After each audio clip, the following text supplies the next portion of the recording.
Hindi lang po nahirapan sa pagtulog ang mga bata at matatanda dahil sa lungsod at ng lalawigan ng Iloilo. Kung sumahin, halos 4 na bilyong piso po ang nawala sa ating ekonomiya sa loob ng halos 4 na araw. Nabanggit nga po ng ating butihing Mayor REGION6 kahapon sa Senado, na maraming mga Ilonggo ang piniling matulog sa plaza at gymnasium. At nalaman ko noong January 6, nung bumisita ako sa isang barangay, pinabuksan mismo ni Mayor REGION6 ang sementeryo kasi mas maganda daw ang higit ng hangin doon. So dahil sa naranasang init dulot ng malawakang blackout, paano na ang mga bata at matatanda? Paano na ang mga may sakit at mga nasa ICU kung biglang mawawala ang kanilang life support dahil sa kawalan ng kuryente? I fear that the power outage of this magnitude taking place for the second time in less than a year is a portent of things to come. I sincerely hope that I'm wrong, but this hearing might be able to provide a concrete answer to this.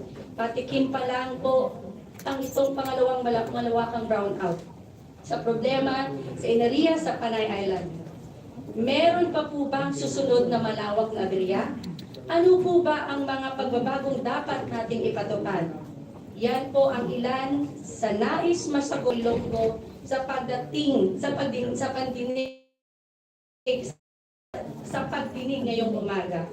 As a result of the region-wide blackouts disruption to our lives and the economy, the Ilonggo people would also like to know who is or are accountable, and more importantly, what fines or penalties can be imposed against these individuals or entities for their inefficiency, malfeasance, and malfeasance. The Ilonggo people would also like to know how this massive outage can be prevented from ever happening again. Section 2 of the Republic Act 9511 states that the 50-year franchise of the National Grid Corporation, or NGCP, is granted under the condition that it shall be subject to amendment, alteration, or repeal by Congress when the common good so requires. Mr. Chair, considering the power outage that we experience, we better think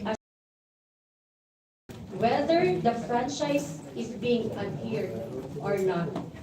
Mr. Chair and dear colleagues, nagpapasalamat po tayo ang mga Ilonggo sa pagpapatawag ng hearing na ito. With your help, we hope and pray that the rest of the year will be a happy and not a horrible 2024. Papasalamat din ako kay Yusek and Sharon Darin for providing us data, for helping us, and alam niyo kasi before na nangyari itong lockdown na ito, December 15, nag-usap kami dalawa because we fear na mangyayari ulit yung nangyari 2022. Nung New Year, nag-usap kami, wala pa siyang tulog. Ako din, sabi natin ano na. So now, she's there, not as only Yusek, but also as an Ilonggo. So, Mr. Chair, salamat din kay Pangulong Marcos sa pagbigay ng atensyon sa bagay na ito at sa pag-utos na gawin ang lahat para hindi na po maulit ito. Again, Madam, may salamat at may aga sa akin. Thank you, Honorable Baronda. Next to make his brief statement is Representative Francisco Kiko Benitez. Thank you very much, Mr. Chair. I'll keep mine very brief, only to say that this is the third hearing from the April 2023 incident that affected both Negros and Panay. It is dismaying to have had a second incident so quickly after the previous one.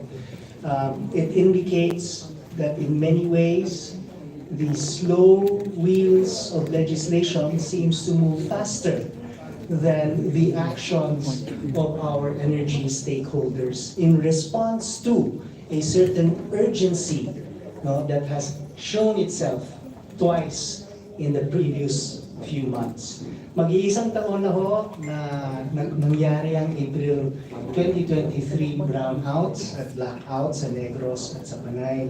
Nadinig naman ho natin sa statement ni Congresswoman Baronda na sana ang lahat tayo at hikain natin ay hindi na ito mauulit pa. So ang tanong po ay, gaya ng sinabi niya, sino or ano ang nangyari, who is culpable, who is liable, and what can be done to ensure that it doesn't happen again. In all those questions, there's probably more than one answer. Having said that, however, the issue of the franchise of NGCP that Congresswoman Baronda has brought up is partly because we look to the NGCP for system integrity and stability. So if there was a brownout, if there were trippings that were occurring because of fill in the blanks, multiple possible reasons, the next question is, why does it take so long for power, in fact, to be returned? And what kind of contingency plans can be put into place and properly funded if short-term and long-term solutions need to be found? I would also like to manifest, Mr. Chair, that given that House Bill number 1537, signed by every congressman from Western Visayas, has not yet been duly referred to this committee, we hope that this hearing goes into response to House Bill number 1537. Thank you very much, Mr. Chair. Thank you, Honorable Benitez. Next, can we hear from Honorable Garcia? Thank you, Chairman, and good morning to all. Anyway, I'd just like to keep this short as possible. I agree with both Congressman Baronda and Congressman Benitez that this is the second time around. I was present during the hearing last August 2023, and there were promises made and there were timelines coming from the stakeholders that they promised to comply and to finish within the said date. But now here we are again for the second time around, and we lost billions of pesos. I've seen how our people from the Panay Island suffered. Many slept in the cemeteries. Daming nasira yung pinanalo sa raffle during the Christmas break. Yung binili nila during December sa mga bonuses. Lahat nasira. And people in the evacuation center, nakaupo lang lahat. And nakikita mo talaga nakakawawa sila. And lahat ng salary nila or a part of their salary, hinahain at they are spending for paying their bills, electricity bills. So, sana naman bigyan na natin sila ng justice, no? Because I've seen here, wala talagang accountable. I've seen sa Senate, di pa ikot-ikot lang. Sobrang haba yung mga tanong. And all of you are correct. All of you are experts in this field when it comes to energy. So, sana naman, after today, let's be humble enough, no? Let's empathize with those people who suffered a lot, no? And I hope this would be the last, no? Hindi na tayo magkita ulit. And there's no more third round, no? Because this is too much and this pains the Ilonggos and hindi namin to dine-deserve yung ganitong nangyari during last January 2 incident. So I will reserve my questions later, Chairman Velasco. So thank you and good morning to all.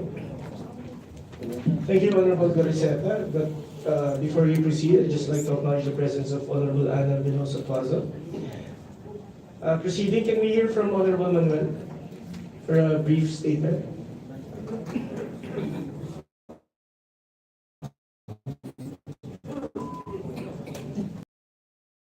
Can we hear from Honorable Devo? Thank you, Mr. Chair. For the interest of time, I will just focus on the interpellation later. Thank you. Thank you, Honorable Devo. How about Honorable Jesus? Thank you, Mr. Chair. I'll reserve my questions later on since all the resource our fellow colleagues, they already mentioned everything. Thank you very much. And last but not the least, Honorable Fernandez. Ako, Mr. Chair, pwede po bang haba? Brief lang tayo, Of please. course. Sorry, Honorable Defensor. Thank you, Chair. This is the second major blackout. And Iloilo being a premier city and province, we have lost billions in pesos and a significant risk to the healthcare system. Bilang isang Ilonggo, sawang-sawa po kami makinig sa finger-pointing explanations ng mga energy stakeholders. Aside from NGCP and the generation companies, we also want to hear and see and find out from the government agencies, in particular the Energy Regulatory Commission, the DOE, and PEMCECO, if during the course of the year, during the course of your independent investigation, na kayo lang, meron na ba kayong na-issuehan ng notice of violation, na-imposean ng penalty? Because I can't believe that for a period of almost a year, wala tayong resolution from the government agencies that are supposed to oversee the energy industry, especially Iloilo, na pangalawang beses na nangyari ito. So Mr. Chair, during the course of this investigation, do not only want to hear explanations from NGCP, but at the end of this committee hearing, we want to see in the final committee report that someone will be held accountable and someone will be penalized for this occurrence in the province of Iloilo. Thank you, Mr. Chair. Thank you, Honorable Defensor. Can we hear from Honorable Fernandez? Thank you, Mr. Chairman. Honorable Sir. The injustice that was perpetrated by NGCP to the Visayas region, particularly the Panay Island, is unacceptable. We've been hearing this for so many times already. As a matter of fact, 5 years ago, we started this fight. No? Hindi lamang po kasi yung blackouts ang problema ng NGCP. There's a lot of problem that being committed by this corporation. And you pull me once, shame on you. You pull me twice, shame on us. Luckily, we have a president that is doing his job. At nararamdaman yan, nararamdaman ng ating mga kababayan. And even the Department of Energy, headed by Secretary Lotilia, ay naramdaman din ang problema. Andyan si Yusek Sharon, andyan si Yusek Marasigan, si Yusek Guevara, si Chairwoman Mona Lisa de Malanta, who is doing her job sa ERC. As a matter of fact, yung recent process ay 35 billion is already nagkaroon na ng initial determination.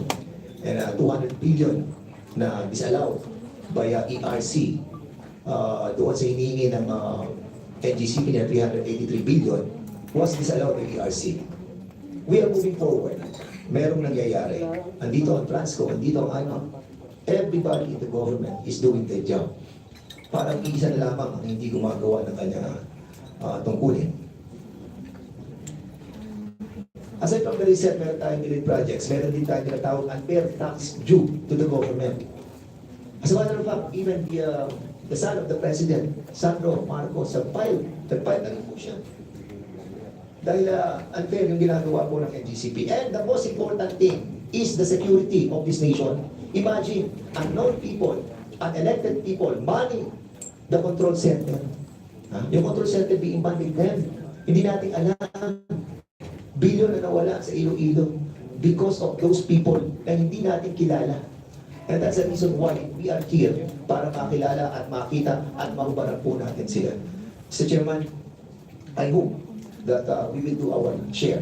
And thankfully, nandito po si Chairman Lord Velasco at spearheading this committee.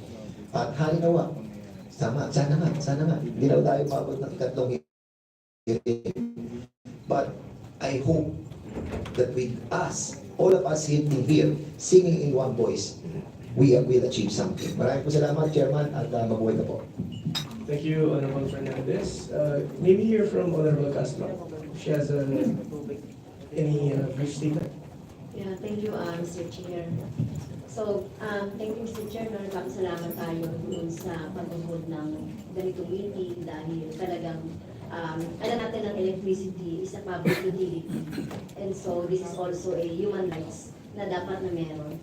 So, sa nangyari sa Iloilo at iba pang part ng Panay Island ay talagang ibinalik natin ang ating mga kababayan sa primitive era na hindi talaga nangyayari, na hindi talaga dapat mangyari. At nangyari na to once, twice is too much. So ayaw na natin ng third. Kailangan talagang, Sir Chair, talagang ako sumasang-ayon ako sinabi ni Representative Defensor na talagang may managot. Hindi lang yung nagtuturuan, hindi natin i-excuse ang mga sektor na may kinalaman talaga sa pagpo-provide ng electricity. Dapat managot ang NGCP, ang mga ahensya na dapat na nangangalaga sa kuryente.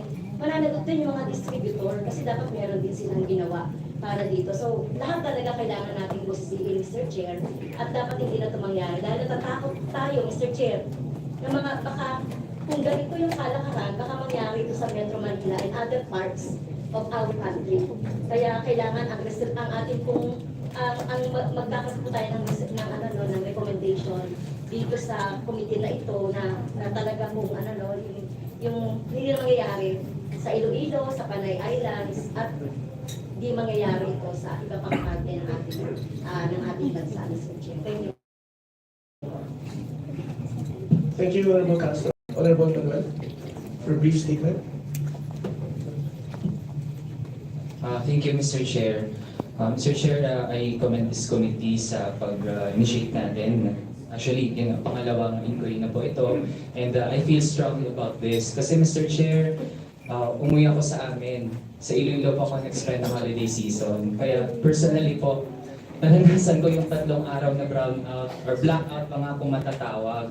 Mr. Chair, sana maintindihan ng lahat ng involved sa ating energy sector na ang mga ganitong nangyayari, meron po itong iba't ibang epekto at lalo na syempre sa mga ordinaryo nating kababayan na walang privilege na magkaroon ng generator sa sariling bahay, walang halimbawa capacity para mag-hotel, para merong sapat na supply ng kuryente, okay yung kanilang araw-araw na bumumuhay. Mr. Chair, naranasan ko po 3 gabi na pinapaypayan ko yung sarili ko para lang hindi ako kagati ng lamok, Mr. Chair. Dahil ganun kalala ang epekto. No? Isang araw pa nga lang, imagine natin, lalo na ngayon na gusto natin, nasa modern world tayo, we rely on the internet, gumagamit tayo ng gadgets, sa iba't ibang mga ginagawa natin. Isang araw pa nga lang na blackout, lala na ng epekto. Paano pa yung 3 araw, Mr. Chair, na I believe yung mga accountable na mga entities ay hindi naranasan siguro yon o nasa mas magandang katayuan sa buhay. Kaya detach sila dun sa epekto kapag pumapalya at hindi maayos yung kanilang serbisyo. So we really hope na lumitaw kung ano talaga yung ugat para hindi na to mangyari ulit because it's too much, Mr. Chair. Hindi lang sa akin, sa personal experience ko, pero sa marami pa talaga, hindi na sa Panay. Ayaw natin mangyari dito sa iba. Yun lang, Mr. Chair. Salamat. Maraming salamat, Honorable Manuel. Can you hear from Honorable Nava? Thank you very much, Mr. Chair, to all the guests and the resource persons. Good morning. Being part of the districts affected by this first and the second power outage, we in Guimaras, even a small province like us, the losses has greatly affected our people. So we are one in all the people of the districts affected in coming up with concrete and long-term conclusions, resolutions, and solutions for this problem so that this won't happen again and this will not be experienced and burden the people of all these affected districts and those districts that would probably be affected in the future. Thank you, Mr. Chair. Thank you, Honorable Nava. If no more brief opening statements from our members. Thank you. I'd like to acknowledge the presence of Honorable Stella Kimpo. But before we go on to the presentations of NGCP, DOE, and the other resource persons, I would like to hear first statements from our LGUs. Kasi sila po talaga yung apektado rito o naranasan po nila. At kitang-kita po natin yung disappointment talaga po ng ating mga kasamahan sa isla ng Panay sa pagkawalan nila ng kuryente for a city and province also like Iloilo na sobrang developed na. Hindi natin nakalain talaga na mangyayari. It happened once, it happened again. So, Guimaras also gets their power from Panay Island. So talagang, I really can understand why this happened for a second time. So can we hear first from, unahin natin yung nakakabit sa Panay Island, kay Honorable Nava. Gov. Thank you very much, Honorable Chair, to the members of the committee, the honorable members.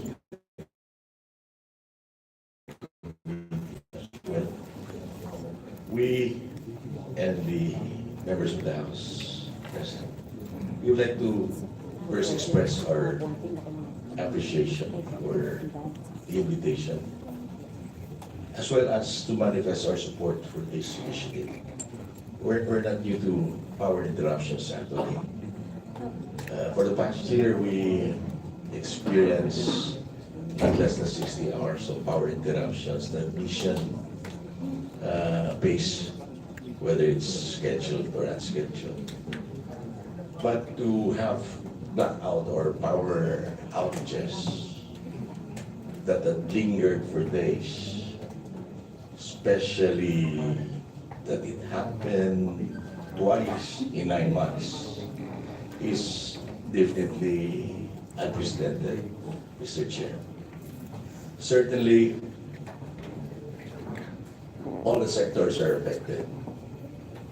The economic, health, but to put it simply, it really affected significantly. I believe the government had put necessary safety nets or measures that could have prevented these incidents, be it infrastructure or policy. But I would like to put the emphasis on the so-called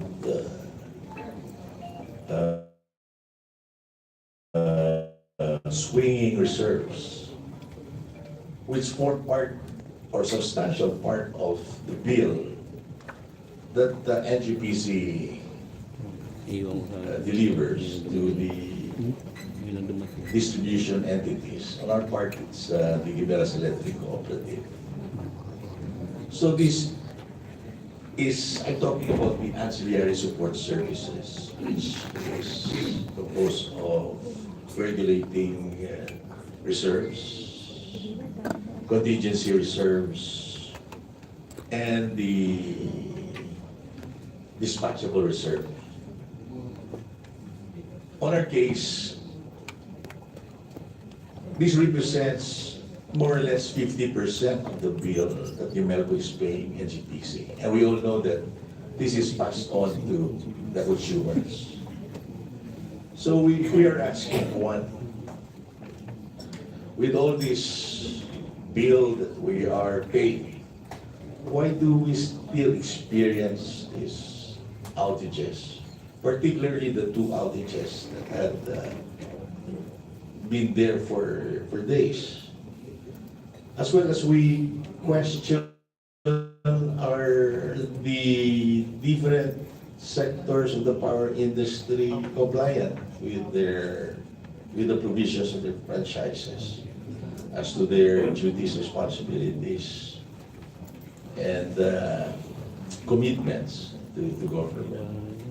Nevertheless, we're hopeful that through this process, we will unlock and find the necessary ways or remedies to provide a permanent solution to this recurring, persistent problem that haunts the region. Mr. Speaker. With us, our position papers we will turn over eventually for the part of the provincial government. So thank you very much. Thank you, Honorable Nava from the province of Guimaras. Can we hear the Honorable Miraflores from the province of Aklan? Thank you, Honorable Chair. Good morning. First, on behalf of our province and of our people, thank you po sa Committee on Energy dito po sa House of Representatives for the prompt action of para ma-solve yung problema po namin sa Panay Island. To the honorable members, maraming salamat po. Our experience po medyo same, no? Sa lahat ng probinsya sa Region 6, especially sa Panay Island. But I would like to stress po na medyo kami sa Aklan, dahil siguro kami yung nasa dulo ng Panay Island, medyo hindi kami priority, especially sa pagbigay ng power supply, especially in these times of crisis na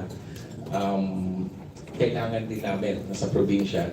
Especially we have the island of Boracay na malaki yung economic activity and yung binibigay din na binabalik sa national government natin. So, January 3 pa kami, no, na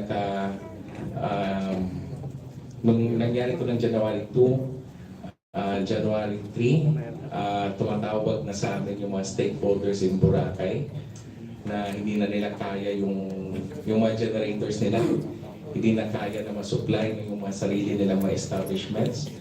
So we have to ask our local cooperative, that is the Aklan Electric Cooperative, and nagsulat kami to NGCP na mabigyan sana kami ng kahit konting supply lang para at least na mabigyan ng power yung Boracay. And the neighboring town, especially, we also have a busy airport in the Caticlan International Airport.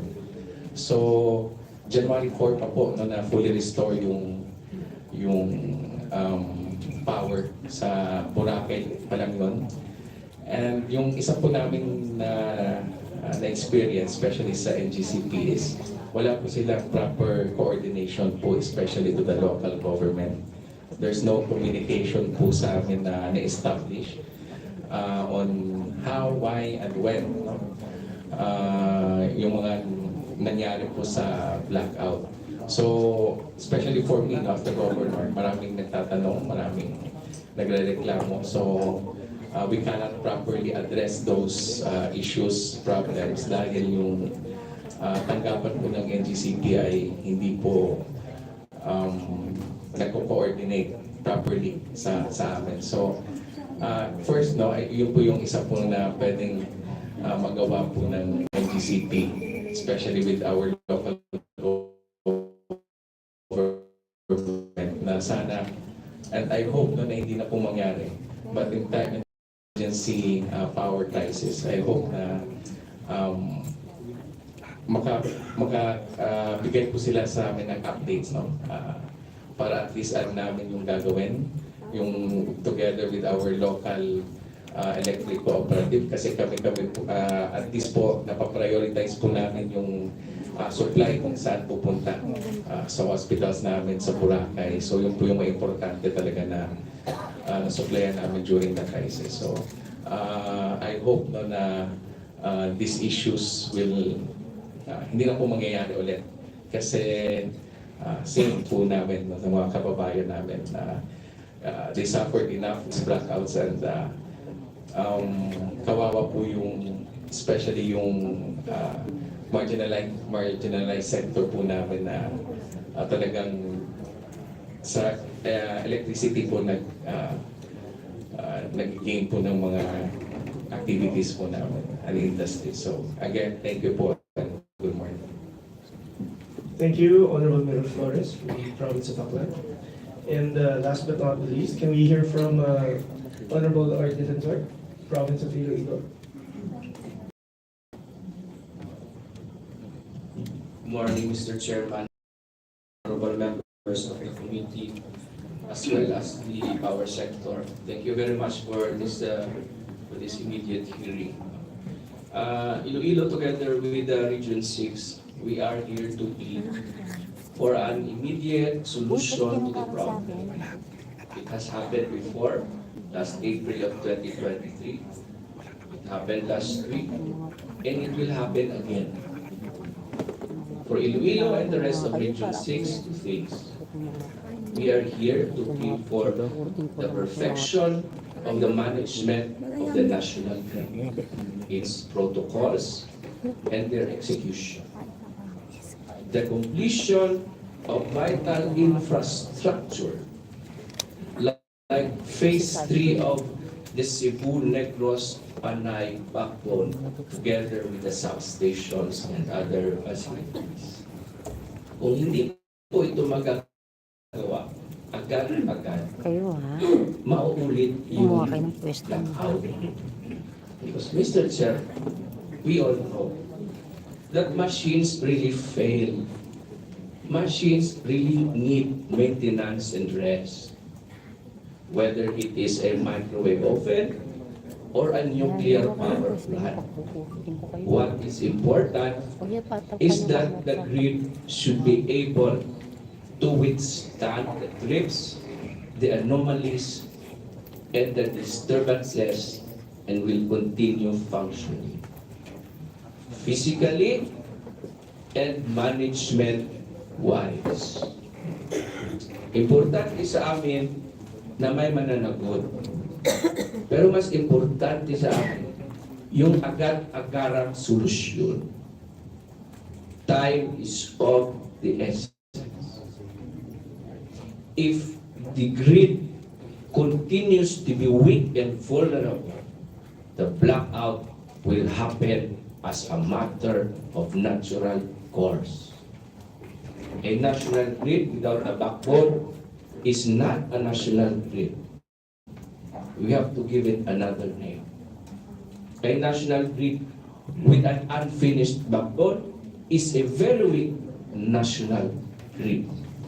So again, Mr. Chairman, for Iloilo and the rest of Region 6, two things: the perfection of the management of the national grid and the completion of vital infrastructures like Phase 3 of the Cebu-Negros Panay backbone together with other facilities and substations.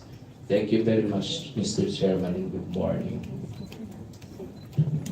Thank you, Honorable Defensor.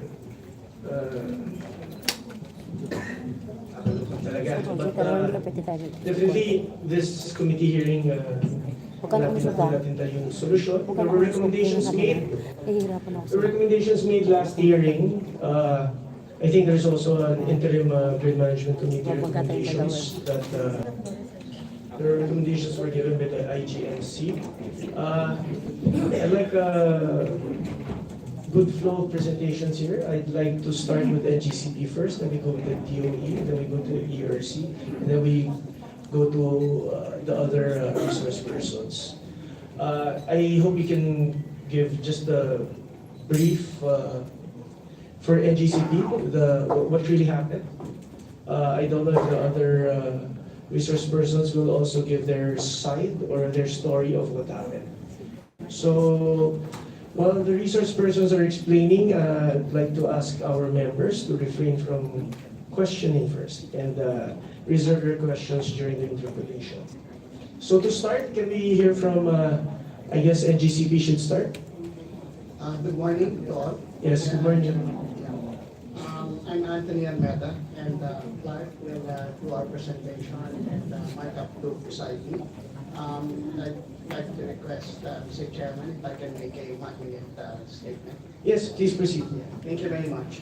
Good morning to all, to our Honorable Congressman Alan Velasco, Chairman of the Committee on Energy, distinguished committee members, governors, DOE, and ERC, fellow resource persons, and guests. We are grateful for this opportunity to present the facts called from our system records regarding the widespread power interruptions in Panay Island on January 2, 2024. We will also take the opportunity to explain the intervention we undertook during this period. We adhere to the data and protocols explicitly outlined in our Philippine Green Code. Handle the system in compliance with the resources at our disposal during that period. Of course, I am with Ilongos and all of you here that what has happened. Of course, Governor Defensor that I've seen. For my part, we do our best to do our job on what's happening. And of course, we reiterate our call for inclusion of generation planning and resource assessments in formulating the country's energy development roadmap. We support the green energy initiative of government, but we ask the green baseload technologies like baseload nuclear be explored. We want to be part of the solution, but NGCD cannot do it alone.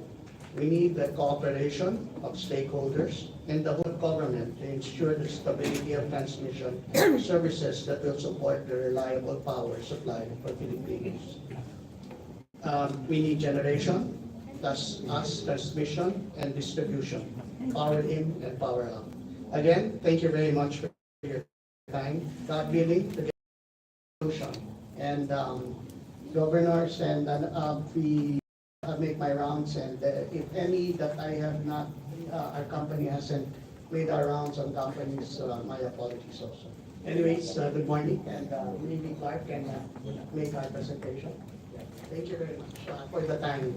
Thank you, Mr. Almeida. Can we ask Mr. Clark Agustin to already present? Thank you, sir. Good morning, Sir Chair and honorable members of the committee. Thank you, Ms. Alawang, to present our data regarding the January 2 incident, hoping to provide more clarity on that. So,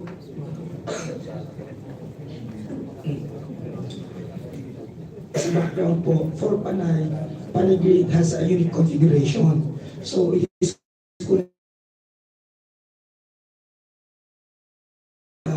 Panay Negros link. Presentation, please. Second slide. Yes. Can we play the slides, please? Mr. Chairman, if I may, can we adjust the sound effect? Baka po kasi kawawa naman po yung nagpe-present. Baka there are other people who can present. Are you sick? Do you have problem with your or Okay po. may problema ka sa Ngayon lang po, pero okay naman po. kasi I'm okay to present, sir. No, I mean, with all due respect with him, Mr. Chairman, baka naman he's trying his best to explain, but you're having a hard time. We can allow siguro other people to explain it right. Baka kasi hindi mo kaya, and we are having a hard time also to understand what you are trying to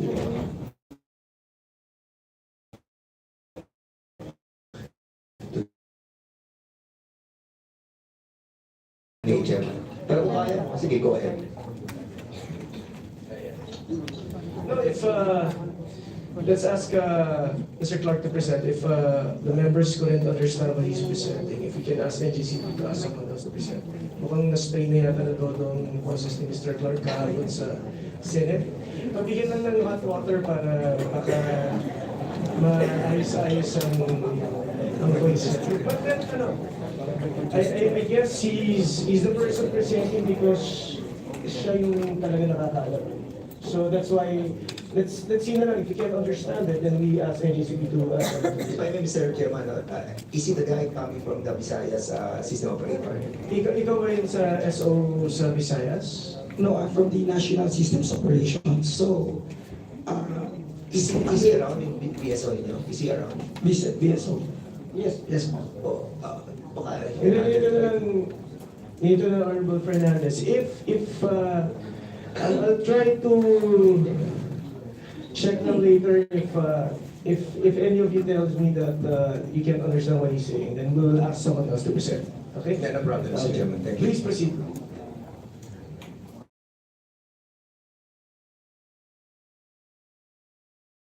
In configuration, it is connected to the rest of the Visayas grid through the Negros Panay link. In terms of generation, installed capacity is around 670 megawatts. most of which come from the 4 big plants, the coal plants, PEDC 1, 2, and 3, with a capacity of 83 megawatts and 150, and PCPC at 135 megawatts. Around 70% come from the big plants. And the demand for Panay peaks with a range of 400 to 460 megawatts. So prior to the incident, the grid is in normal condition. Panay PEDC Unit 3, the 150 megawatts, is on maintenance outage. So our demand during that time at around 12 noon prior to the incident is around 403 megawatts. The generation is 361 megawatts only. So meaning the difference is coming from, is being supplied by our Negros Panay link. So at 12:06 PEDC Unit 1 capacity is 83 megawatts, but during that time it is loaded at 63 megawatts straight. Upon tipping, syempre we will have some temporary excursions in system parameters, but will eventually recover almost instantaneously. So what happens, yung generation supply natin from 361, nabawasan almost 300 na lang. The difference will be coming from the increased flow for our Negros Panay link. Sorry, please continue. Sige po. So, what we did, we monitor the system based on our data.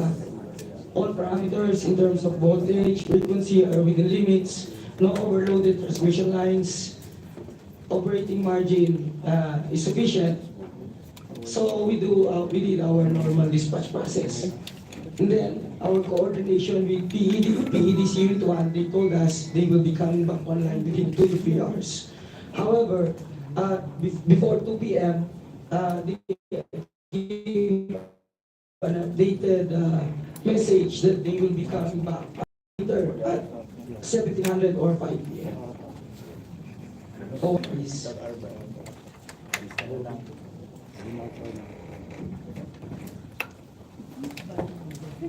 So this is the actual voltage profile at Panay from 12 noon to 14:19. So as we can see, the dash lines and the upper and lower are the upper and lower bounds for normal voltage. So the data shows that the voltage was within the limits. Not voltage, we have data on frequency, and we have calculation that the operating margin during the time to show that the system was normal. However, at 14:19, forward please.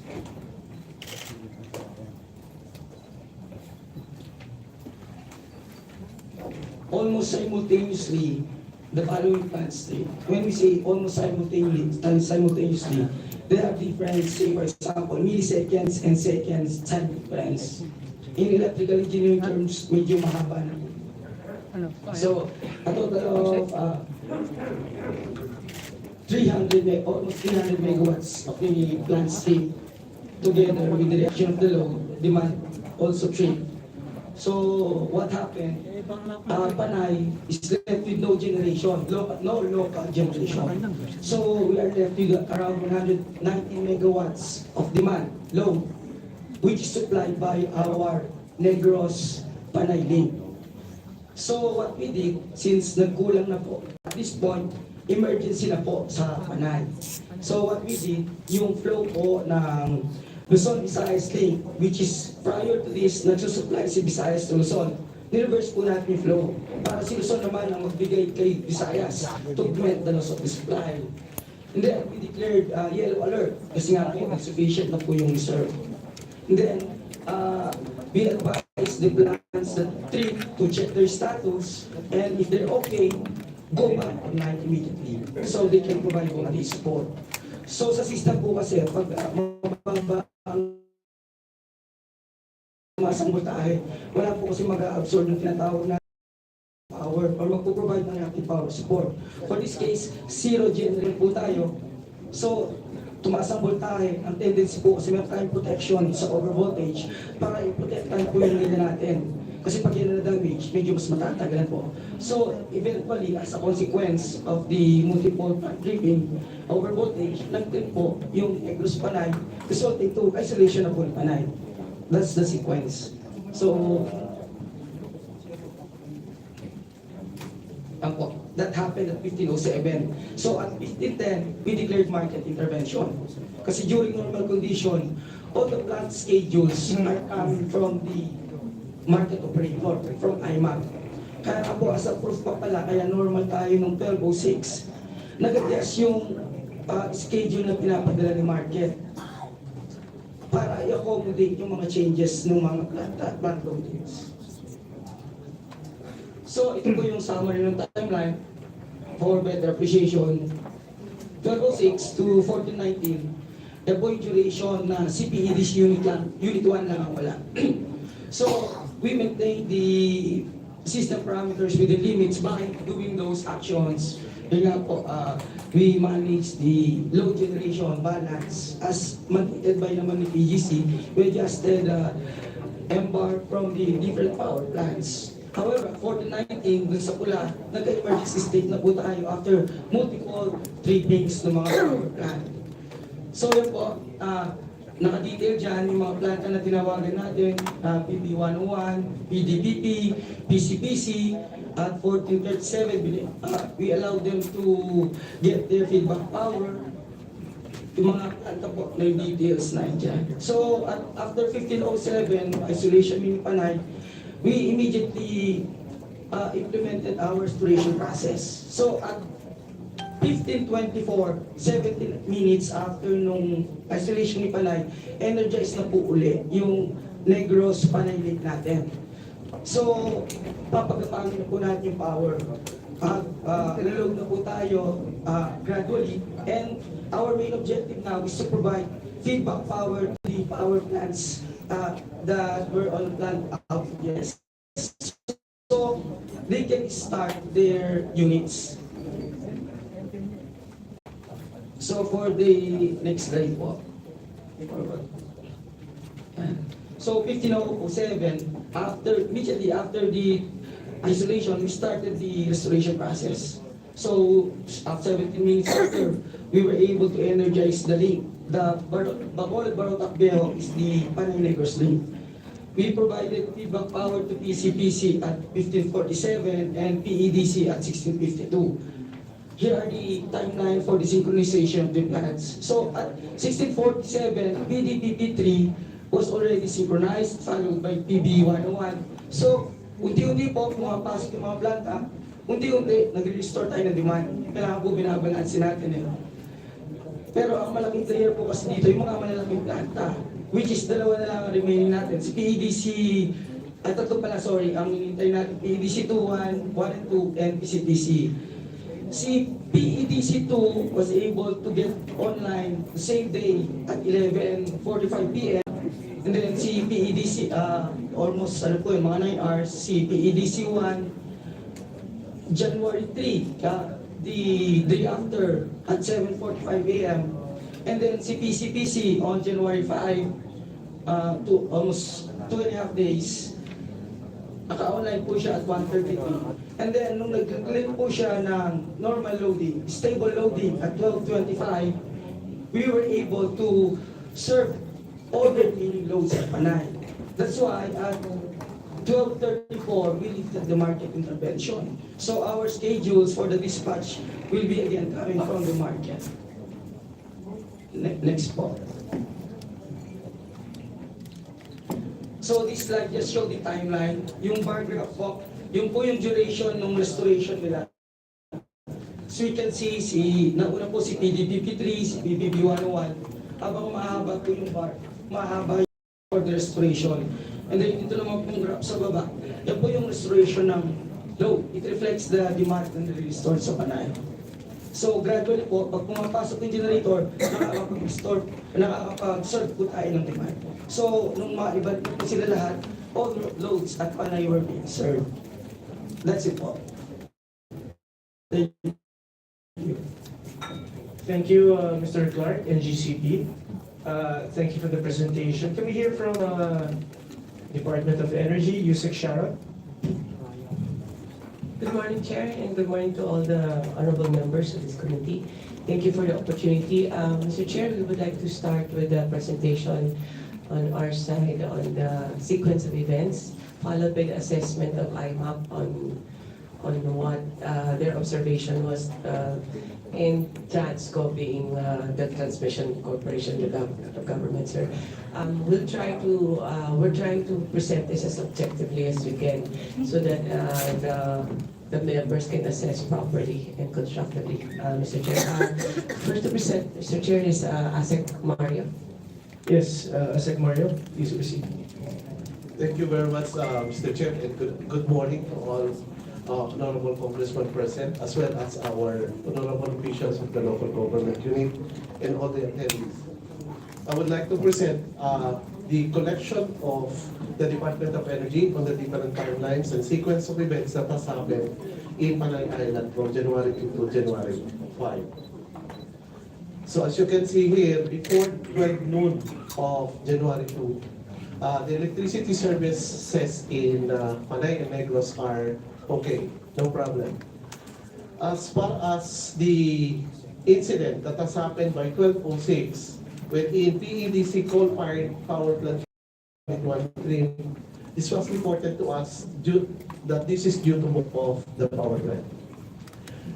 It took us 2 hours to realize that there are additional happenings in the event in Panay Negros. While we try to gather much of the information, kulang po kami sa information. We need to really revert to the concerned entities. Primarily because, after the Panay incident in April, under the guidance po ni Yusek Sharon, nag-create kami ng Viber group so that we can monitor what is happening in Panay Island every 30 minutes. Unfortunately po, during this day, we received the report as of 10 o'clock in the morning. But after 10 o'clock, there was no report. Sorry, Asek Mercy. You received the report at 10 o'clock in the morning? We received a report. No. 10 o'clock on that January to 10 o'clock, we still have the report. Okay. Everything is stable. However, the next report that we received was already at past 3:30 on the same day, wherein the multiple tripping has already happened. But before that, daily you get reports? Yes, sir, every 30 minutes. Every 30 minutes? Yes. So even yung wee hours in the morning we receive. So we have to request the NDCP to repost or make the posting of what has happened from 10:30 to 3 o'clock in the afternoon. So wala pa po kami information. Based also on our coordination with the electric cooperatives, wala din po silang information. Until po nangyari yung 2:19 p.m. event na nagkaroon na ng almost simultaneous tripping of the power plants. Next slide, please. So matitignan po natin after 2 hours, another hour happened, and then yun na nga po, nagkaroon na ng total tripping, including the Negros Panay interconnection. Totally po na-isolate na ang Panay Island. And past 3 minutes pa po, saka po nag-declare na ang system operator natin ng market intervention for Visayas. That is at 3:10 p.m.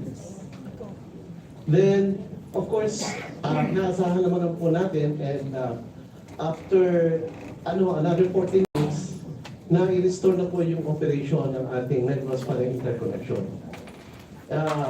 Of course, kasunod na po niyan yung mga event like yung yellow alert po, the declaration later that night, na-declare na po. And then, since restoration naman immediately follow, so by 11:45 po on the same day, nakapasok na po na energized na yung PEDC Unit 2. PEDC Unit 1 came early in the morning of January 3. And we continuously coordinate with other generating facilities. And feedback from PCPC sabi po, nagto-troubleshoot pa sila ng kanilang auxiliary units. Pero they already set that the target of energization, since kahit po January 3 pa lang, nag-declare na sila na ang target nila is 10 to 12 of January, PM of January 4.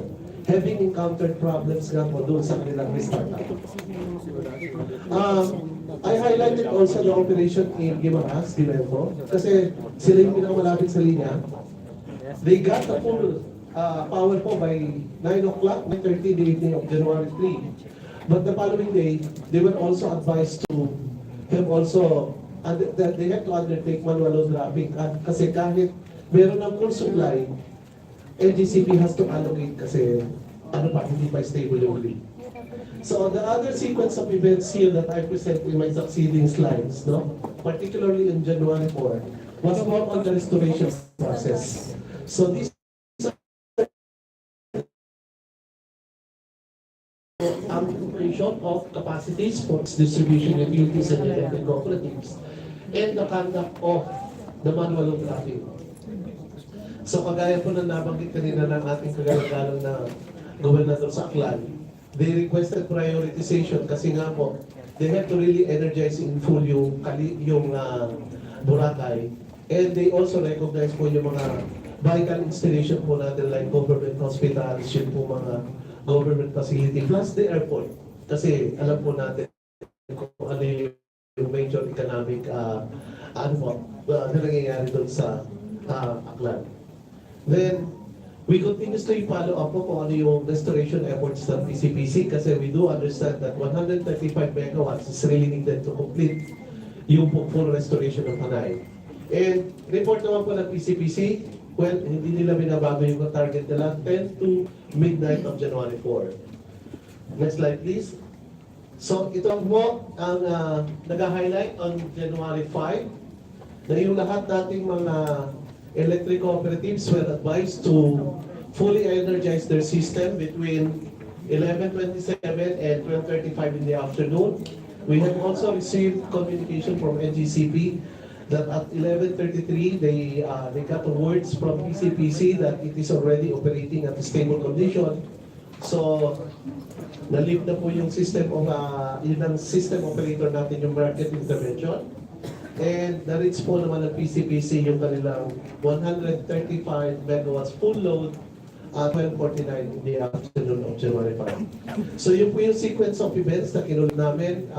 We tried to get as much as information as we can. But yung po mga mas detalye na rest na po doon sa ating mga concerned entities. Maraming salamat po. Magandang umaga. Thank you, Asik Marisigan. Yes, Yusik Shara. Can we hear from Attorney Nethercott from IMAC? Thank you, Mr. Chairman. Thank you to the members of the committee. Mr. Chairman, that I was here with the technical presentation. Thank you. Yes, but before I acknowledge the presence of Honorable Matiba, can you please introduce yourself and start with the presentation? Yes, Your Honors, I'm Robin Descanso, the Chief Operating Officer of the Please proceed. Yes,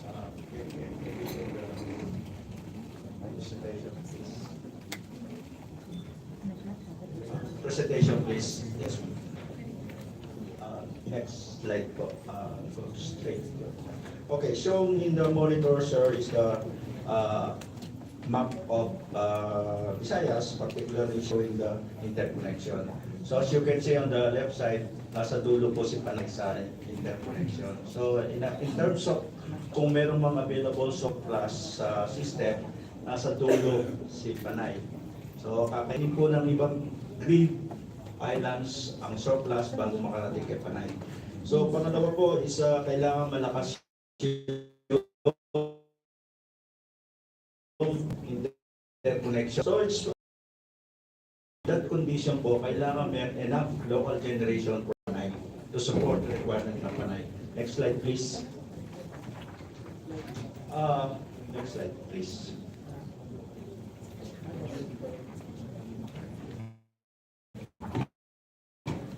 Okay. Ito po yung na-monitor namin nangyari nung araw ng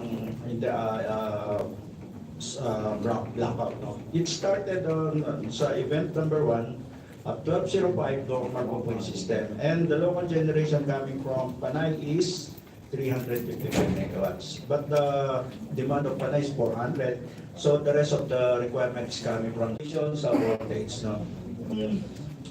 And then nagpatuloy po yung condition na yun. Till sa 14-19, sumunod yung mga cascade trippings ng mga generators. No?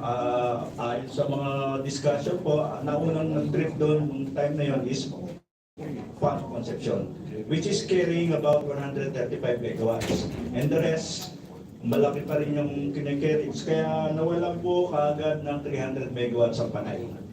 Nagsunuran pong bumagsak ng mga feeders ng mga distribution utilities, and yung po yung nag-cause ng partial blackout. And then approximately about 30 minutes, no, nawala na po tuluyan yung kable. So na-isolate na si Panay at yun na po yung blackout. Okay. So going back to sa event number 4, before the tripping ng mga sunod-sunod na plano. So, appears na may problema po yung system, no? And that 2-hour window, from the first tripping ni PDC hanggang doon sa successive tripping ng mga several plants, meron po tayong 2-hour window na very crucial. Ang decision ni SO to ensure that the system will maintain stability and withstand the following contingency event, including loss of one generator. So dapat po yun yung palaging kinukuha ng system operator. At of course, mga posibleng triggers po nung successive tripping yun is frequency issue, voltage issue, and loss of replacement power po. Yung lang po yung presentation namin. Maraming salamat po. Thank you, Engineer Descanso. Wait, Yusek Sharon. No one's disputing naman na sequencing mga timelines natin na events. Everyone's,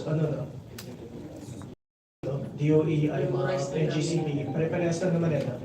Yes, Yusek Sharon. Next step would be Transco, because IMA was explaining about what should be have a system operator. Yeah. And Transco used to be our system operator, now it's been given to NGCP. So Transco, please. Yes, Engineer Lenas, please. Thank you, Mr. Chair, good morning, and the rest of the members of the Congress present here and other resource persons. So in the interest of time, I will not go through my presentation anymore, but deal with the critical responsibilities of the NGCP as the system operator and the transmission network provider. And related to the incident, the major responsibilities as system operator would be, one, to ensure that load generation balance is and, as mentioned earlier, ensure that grid voltage is maintained within normal limits. Then we have also this requirement from the grid code that the system operator should implement necessary actions during emergency conditions to maintain the integrity of the system and prevent system collapse. And in alert and emergency states, MLB can be allowed to avoid imminent voltage collapse, leading to a system blackout. Also, we'd like to add that on the first tripping incident, likewise provided in the grid code, the system operator was not able to provide a significant incident report. Moreover, the NGCP as a transmission network provider, as defined in the Philippine Grid Code, shall execute instructions of the system operator to ensure power quality in the grid. Likewise, they should provide all grid equipment and facilities.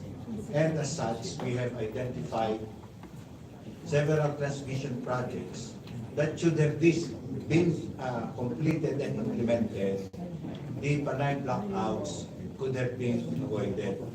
I would like to add further, Mr. Chair, that although this is just an observation and not in the grid code, that according to the system blackout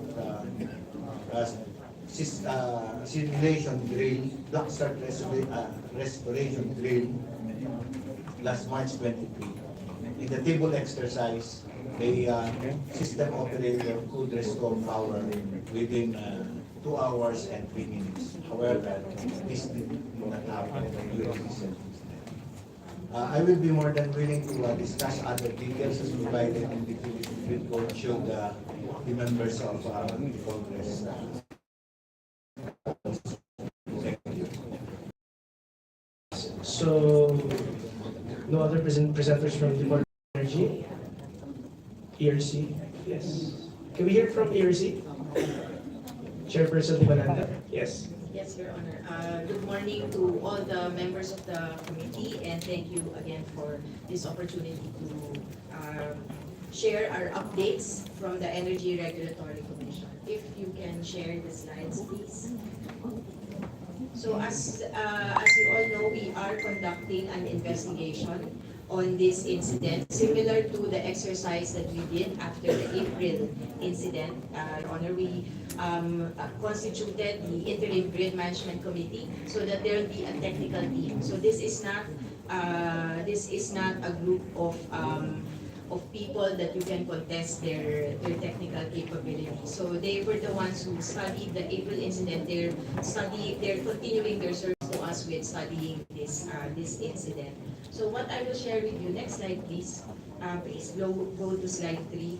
As we all know, the sequence of events is no longer, I think, is no longer disputed. But what we add here maybe are the reasons for the outages as reported to us. First by the GENCOs, because they are required under the rules under the ERC rules to report within certain time frame. First by SMS within 3 hours, and then within 48 hours by email or written communication. So based on our records, they were able to provide the reports within a few minutes of each of the outages. And you will see here that they have indicated we put value to these reports because these are almost instantaneous reports. These are fresh, not clouded yet by any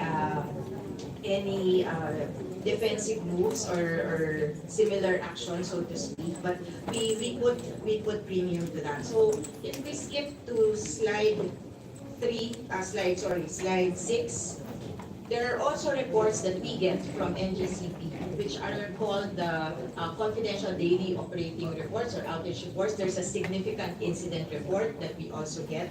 Then based on NGCP's version, these are the timestamps of the reports that we got from NGCP. In the next slide, you will see the reporting. If we go to slide 8, next slide, these are the rules that govern the GENCOs and what they should report. In this slide, let's stay here. This is the reporting obligation of NGCP. For significant incidents, they should report to us by SMS within 15 minutes and within an hour for the written reports, and then 2 weeks supposedly for the full written report of not only the occurrence of the incident but what they did during the course of that incident. Sorry, ma'am, what is significant? Significant incident is defined. How do you classify? Term as defined in the grid code, Yeah. including the loss of a large generating unit, is considered a significant incident. How do you determine if the unit's large generating? Defined it po under the grid code, which is how many percent? In Visayas, it's not percentage, sir. It's based on the some capacity. So in Visayas, anything above 5 megawatts is already considered a large generator. And that goes within significant.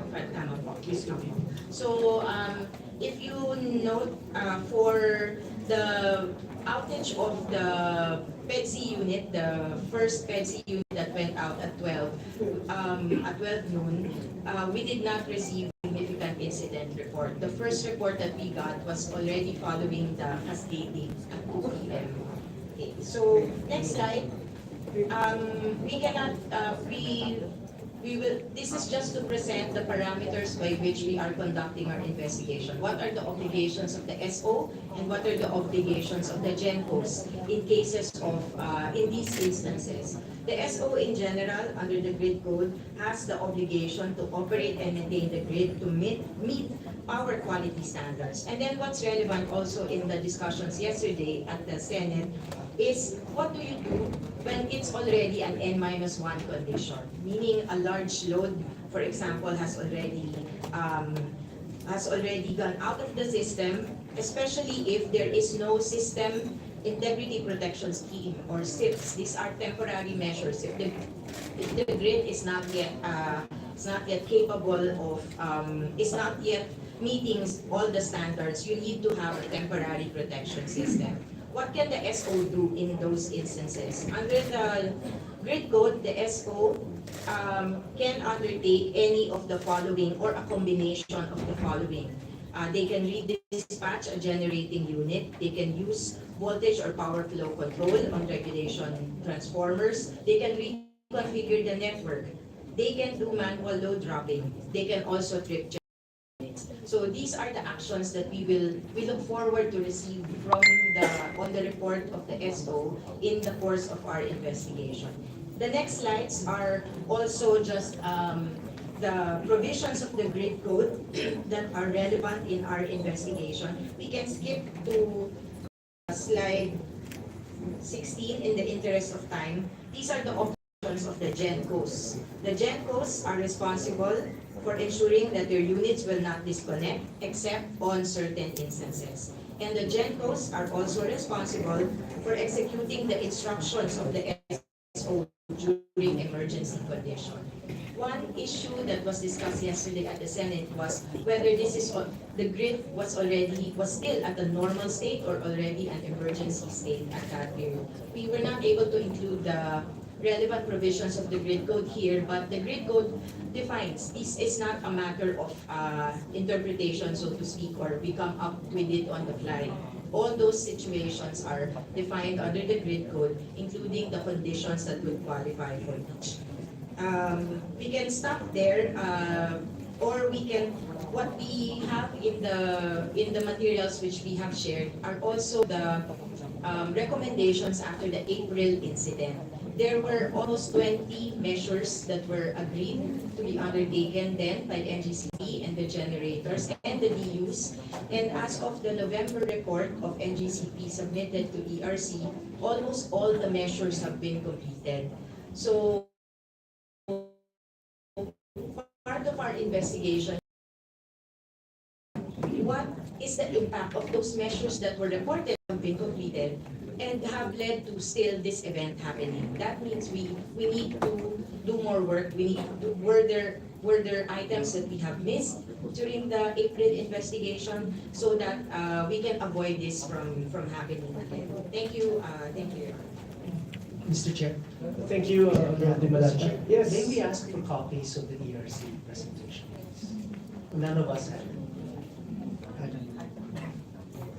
Ideally, but if a soft copy would... No, I think they just submitted it today, so I will ask Concept to provide each member with a copy of the ERC. Thank you, Honorable Benitez.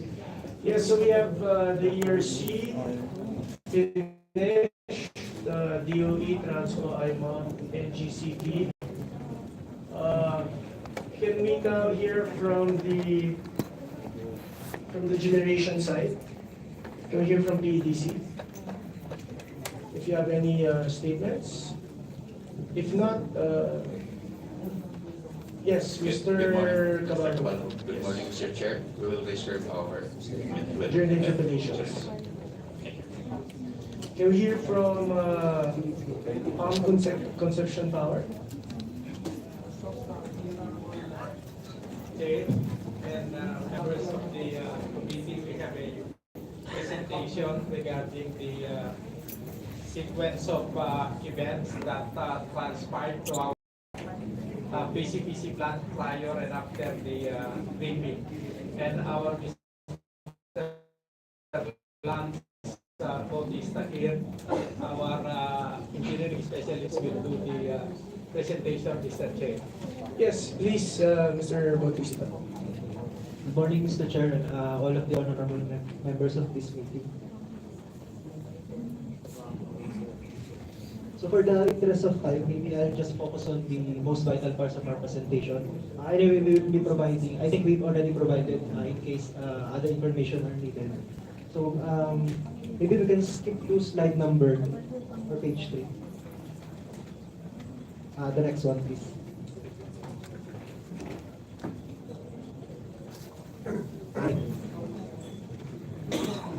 Okay, thank you. So I'm not just sure if you can see all of the trending lines, but let me guide. So I want to start on the event number 1. So at 12:03, so pardon for the timestamp. Actually, our timestamping in PCPC is around 3 minutes delay. So if we are going to align it with NGCP's timestamp, we will be adding 3 minutes. So around 12:06, so PEDC Unit 1 had a problem and went offline. And then as we can see on the graph, with the reaction of our unit to support the grid stability, we are actually producing what we call MBARs, or this is what support the stability of the grid voltage. So as you can see, offline of unit, EDC unit number 1, we already supplied MBAR, as can be seen on the pink line during that time. And also additionally, we were instructed by the system operator at that time to, I think this is what they call the manual intervention, I believe. So we were increasing actually manually also the NBAR supply to the grid. So we're actually helping more to be able to stabilize the grid. So nakikita naman po yung dun sa grid voltage. So although meron kaming nakitang slight drop in the grid voltage, it was somehow stable or hindi siya ganun ka-fluctuation, mainly because of the production of our plants NBAR. So yung naka-focus po dun sa rectangular area, this is the 2-hour time frame during the event.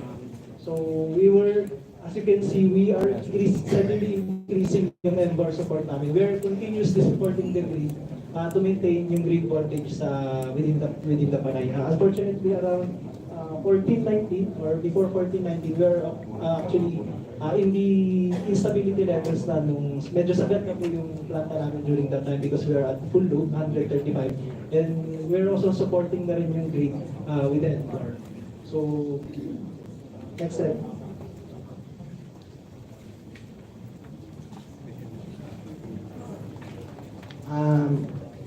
Maybe we can skip to slide number 8.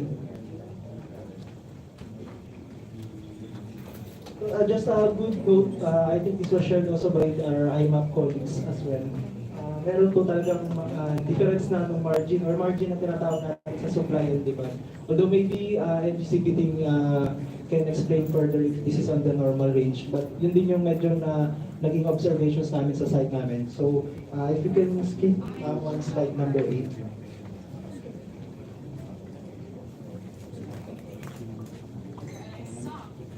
Next slide.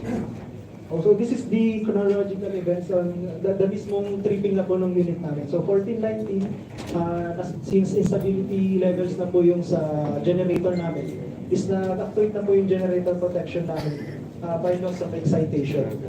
So during that time, we were still having monitoring na meron pa pong grid voltage by that time. So we have observed around 1427, meron pa pong grid voltage. However, yung fluctuation niya is nasa 84 or around that level, really is a low value na po for the plant. So around 1445, when the team was actually monitoring na medyo nag-increase na yung voltage to the near the normal levels, we immediately started yung mga auxiliaries namin.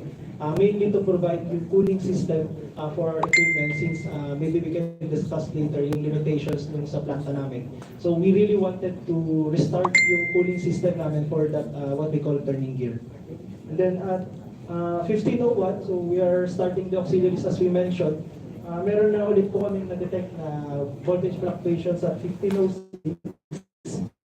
And then the succeeding events po, yung again, again, yung mga newly started auxiliaries namin na supposed to be is, yun sa akin yung magpapaready sa amin ng unit namin is nag-trip ulit lahat. So, nag-advise po yung local na NGCP subs sa amin at 1509 na isara na po yung circuit breaker namin sa side ng planta namin. Indication na yun, wala po talagang feedback power or black start capability yung unit namin at that time. So, we can start any equipment during that time frame. So, almost 40 minutes after, so 15:47, doon na po nag-advise yung substation ng NGCP na we can resume since meron na po silang naibibigay na feedback power. So, immediately, ilang minutes lang po. Although, we still observe slight fluctuations pa rin. Actually, yung normals natin na 137, minsan gumagano pa rin siya during our monitoring sa plant side. So immediately around 1600 or 4 o'clock in the afternoon, we again restarted or we attempted to start yung auxiliaries namin. Again, giving priority dun sa cooling system yung planta namin. And then at 16:32, unfortunately, maybe we can discuss later na lang yung limitations, is talagang nagkaroon na po ng problem yung isang auxiliaries namin na tinatawag na turning gear. Yun din po yung na-report namin sa ibang energy stakeholders na nagkaroon na po ng disengagement or deflection dun sa turbine shaft na tinatawag namin. Where hindi na namin siya mapaikot normally. Usually kasi dapat pagka nagsha-shutdown yung plant, usually thermal guns na may turbine is talagang dapat na maintain yung slow rotation niya with cooling water. Unfortunately that time, since medyo matagal kami nahulan ng cooling water, then nagkaroon pa ng blackout during 15:08, is doon na po nagkaroon ng problema yung turning gear na tinatawag namin.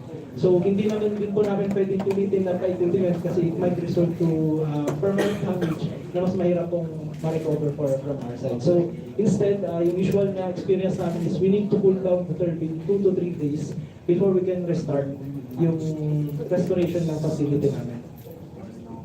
So actually at 17:52, meron ulit kami na monitor na grid voltage fluctuations. So again, yung auxiliaries namin is nag-trip ulit. So back to zero ulit kami during that time. So next slide please.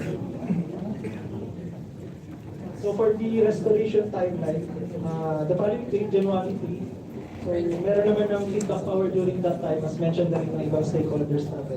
So we continued yung preparations namin sa plant. So from January 3 to January 4, we conducted yung mga conditioning ng aming mga parameters like water, oil, na usually nadi-disturb siya pag medyo matagal yung offline ng unit namin. So by January 4, around 5:09, we started firing our boiler for pressurization. And then the following day, as mentioned po kanina, 1:21 early morning, is nakapag-start na kami ng turbine namin, followed by synchronizing in the grid at 1:33 in the morning. And then, cold pump, yes po, cold pump DCDC.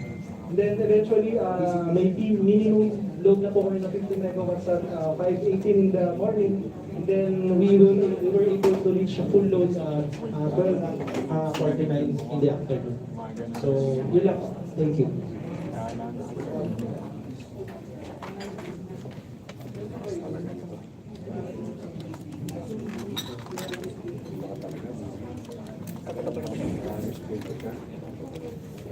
Is the presentation finished? Yes, sir. We're done.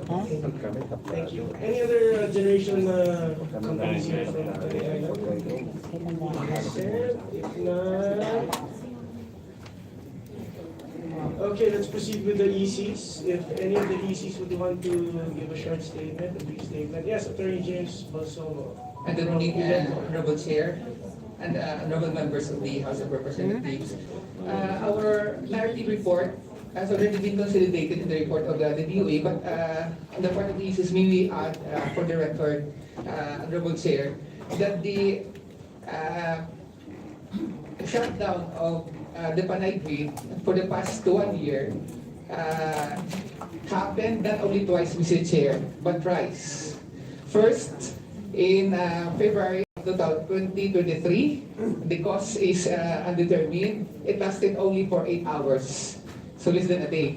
The power was restored. Sorry, Attorney Balsomo, you're saying that in February there was a And There was total an shutdown. incident already. Yes. The Panay subgrid shut down totally in February 2023, Mr. Chair. That was the first. The second was April 27 to 29, the second, 2023. And the third is last January 2 to 5 this year, Mr. Chair. So there were three massive shutdown in the Panay subgrid 1 year from today. That is to make the record straight. And second, Mr. Chair, with respect to the incident last January 2, when PDC Unit 1 trip, there was no communication whatsoever from the part of the grid operator to all the 10 electric cooperatives in Region 6. There was no demand control imminent warning that we have to reduce our demand within 3 minutes prescribed in the grid code. There was no instruction to implement manual load dropping, and there was no automatic load dropping by the system. And to clarify things, the grid operator, the EGCP, is providing for the under-frequency relay settings in our substations, so that in case of imbalances in the supply and demand in the system, automatically the predetermined substation in our among the distribution utilities would trip automatically. But none of that happened until there was a voltage fluctuation, and then followed by total shutdown of the Panay subgrid, Mr. Chair. That is for record. The ECs are the receiving end, together with the private utilities, the DUs. We are the receiving end in the power system grid. However, we are not the passive participants supposedly. In fact, we are the ones facing the consumers, and we are the ones paying for the entire cost of the operation and maintenance of the system. And we would like to bring this to the attention of the committee that for 2023 alone, the 10 electric cooperatives in Region 6 paid the amount of 971 million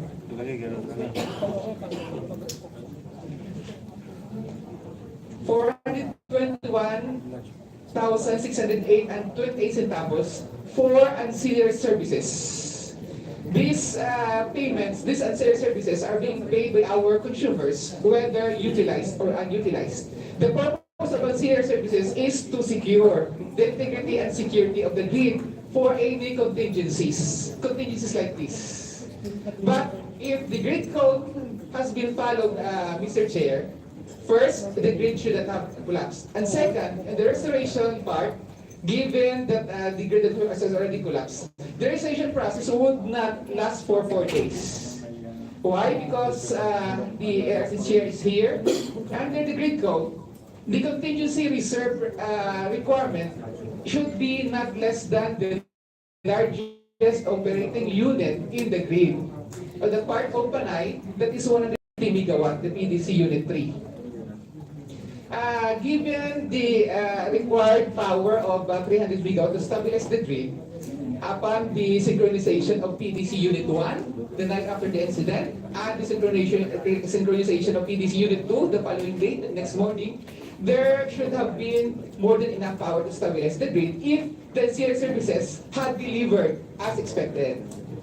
So, Mr. Chair, huwag natin palampasin ito. Kabalog, nasaan ba yung CL na yan? Yung binabayaran nila. Bakit hindi yun na-activate? Hindi nga, kahit nasa pero interconnected, di ba? Sorry, the ancillary service is being asked. Where is the ancillary service located? In Negros Island or in Panay Island? Mr. Clark?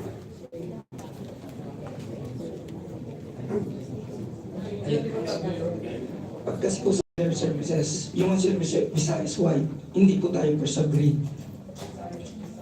O yes, ako. So nagsisingil kayo para sa wala? Hindi, yun ang ibig sabihin na sinabi mo eh.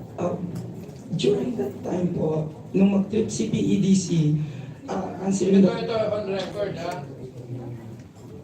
60 megawatts Leyte, Therma Visayas 2 times 26, UPS Iloilo, both in Cebu and one in Leyte. So supposed to be, they should be in service through the interconnection whenever something like this happens. In short, they cannot provide auxiliary services. During that time po, meron tayong I regulating don't care reserve. about what's during that time. Sorry, sir. Kasi ang Because you are, context. so pwede ba pakisolo yung 971 million?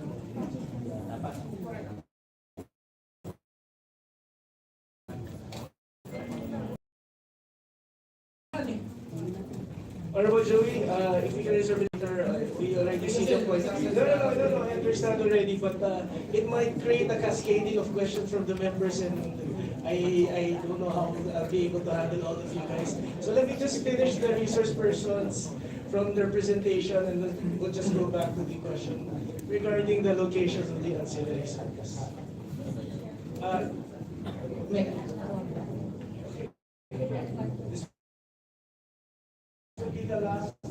Yes, Mr. Collect the ancillary services. Meron po kami sa bill namin na transmission charges. Ang mabot na yun na sana pupunta ang pera, sana anong ginawa ni RC to secure, to make sure na yung pera na yun, may namin. So gusto natin malaman magkano ang budget na yun. Kasi sa bill namin, every time nagbabayad kami, kasama yung transmission charges. Sigurado mo na nasa capex na kung saan po. Thank you, Honorable Baranda. So if the GM of Iloilo is finished already with his statement and presentation. Mr. Chair, just to make things clear, under the grid code, may tatlo pong ancillary services supposedly. Na, di ba, we have the regulating reserve, we have the contingency reserve, we have the dispatching reserve. All these are intended to ensure the integrity and security of the grid, so walang collapse na mangyari supposedly. And in case of restoration, the power would be restored in the shortest time possible. Hindi mag-last for 4 days. Kasi kami we are facing the direct accountability sa aming consumers on behalf of the entire power industry. And Mr. Chair, we would like to bring to the attention, of course, of the committee. Sa part kasi ng electric cooperative, we are non-profit service focus. So yung revenue loss namin, we have no means of recovering the same on behalf of the consumers. No, none. And the transmission cost may add sa sinabi ni Congresswoman Barunda. Correct me later if I'm wrong. This is demand side. Ibig sabihin, kahit na mag-shutdown ka ng isang buwan, we'll still be paying for this. That's the burden of our consumers. And yung sa amin lang kasi, Mr. Chair, we have conducted series of meetings with the NGCP demanding for transparencies and information, which is actually required under the grid code, that they should establish a system of communication between the operator and the user. Sa lahat ng aspect ng operation po, sa load and demand, and then sa lahat ng nangyayari. But as things now stand,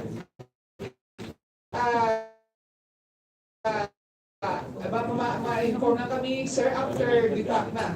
So walang communication na nangyayari. And after following our technical meeting, last May, following the last April 2023 incident, we wanted to find out the root cause of the problem. Why is it that there is a simultaneous tripping?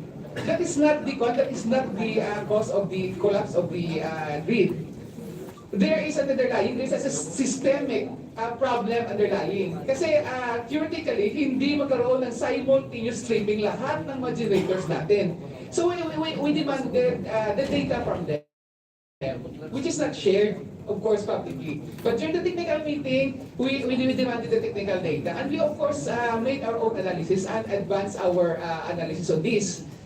To be honest and frank, Mr. Chair, sabi na namin, yung mga engineers ninyo, they may have master's engineering, yung mga engineers din ng Magdios, ganun din. So, being indispensable partners, why don't you share information with us? For all you know, we might be able to identify the underlying problem and propose solutions. And we ask them, with respect to the increase particularly on this problem, there is the so-called oscillation, as I showed, the voltage fluctuation, ganon.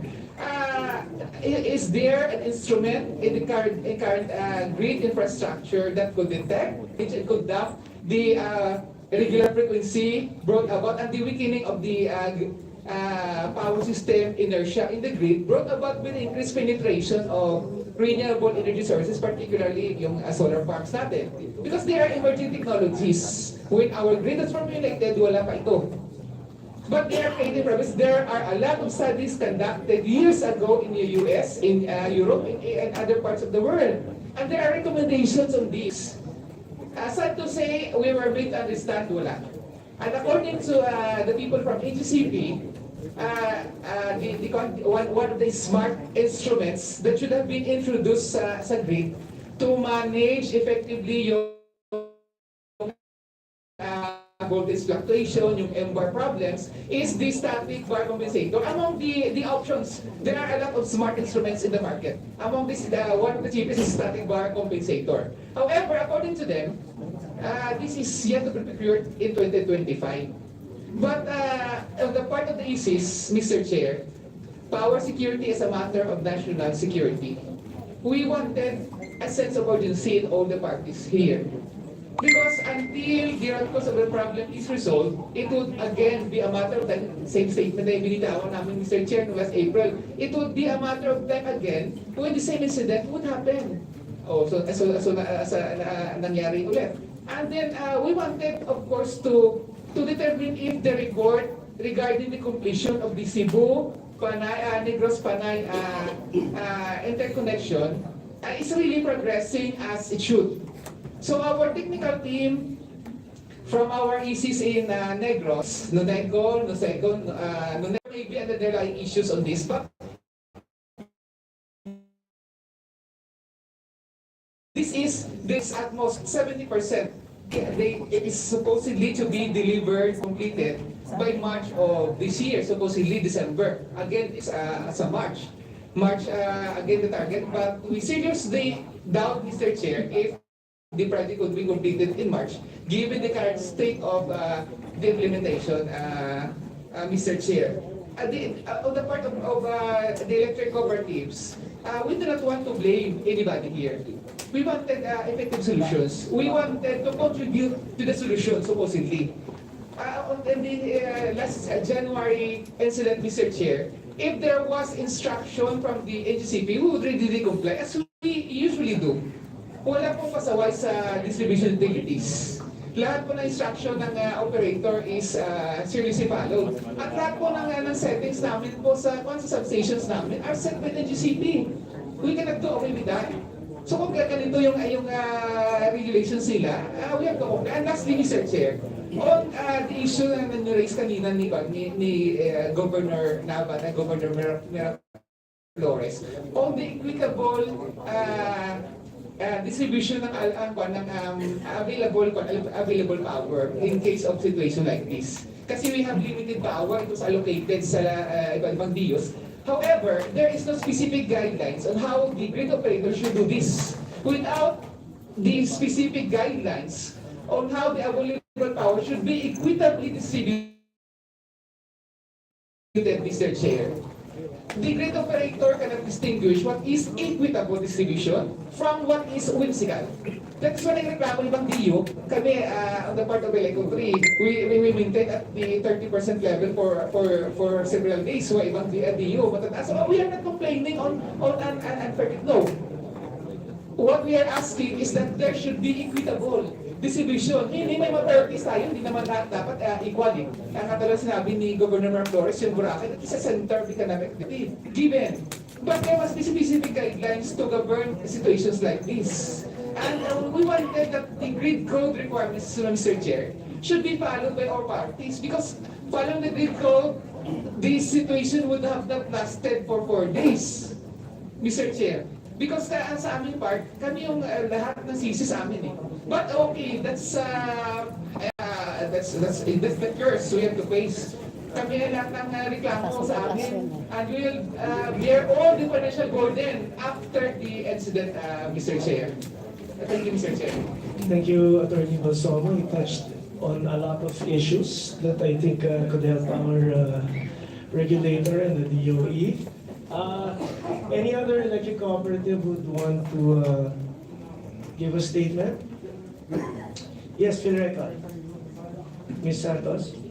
Thank you, Mr. Chair. So I will just make this brief. I think Attorney Basamas already discussed several concerns of the electric cooperatives. But for Reca, we really strongly support the collective purpose of the resolutions. As mentioned, from 2023, there has already been two grid disturbances. And just for this January, another has an incident occurred. So these are the same electric cooperatives that have been affected, and the same member consumer owners. So I think, I don't know if they would be providing the data, but for January alone, 1,000 member consumer owners who have been affected. So for us, for electric cooperatives, I think they have already done all that they can do. They have conducted the rotational power interruptions to avoid a total grid system collapse. And they have, as mentioned, ang ECs po talaga ang sumasalo lahat ng complaints and iron ng member consumer owners, and which we understand. And I think they have also provided the necessary updates and the information, regular updates po, to their member consumer owners. So for Reca, we have submitted applications, but we would just like to emphasize the following. One is yung fast tracking ng CNP project. Another is strengthening po yung ating regulatory oversight, and if possible, enforce yung accountability and penalties. And finally, maybe we could also consider the amendments po sa ating Philippine Code. We would also like to, again, going back, so as mentioned, yung total revenue loss po ng electric cooperatives for the whole power interruption is 92,529,551. So for electric cooperatives alone lang po yun, hindi pa kasama yung for the economic effect po doon sa buong Panay. So again, Mr. Chair, we submitted our position papers relative to this matter, and we look forward to the positive outcome for this concern. Thank you. Yes, I think, Mr. Chair, if I may, Honorable Benitez. Ma'am Santos, you were suggesting a review and amendment of, I missed what you said. For ERC po, yung grid code po. Yung grid code. Do you have specific amendments that you would like to submit to the committee? Yes, we will submit our position paper relative to this na lang po. Thank you. Right, thank you. Also, we have present today is I'd just like to acknowledge the presence of Honorable Carlito S. Marquez and Honorable Mayor Treñas. I think Honorable Marquez has a brief statement. Honorable Marquez.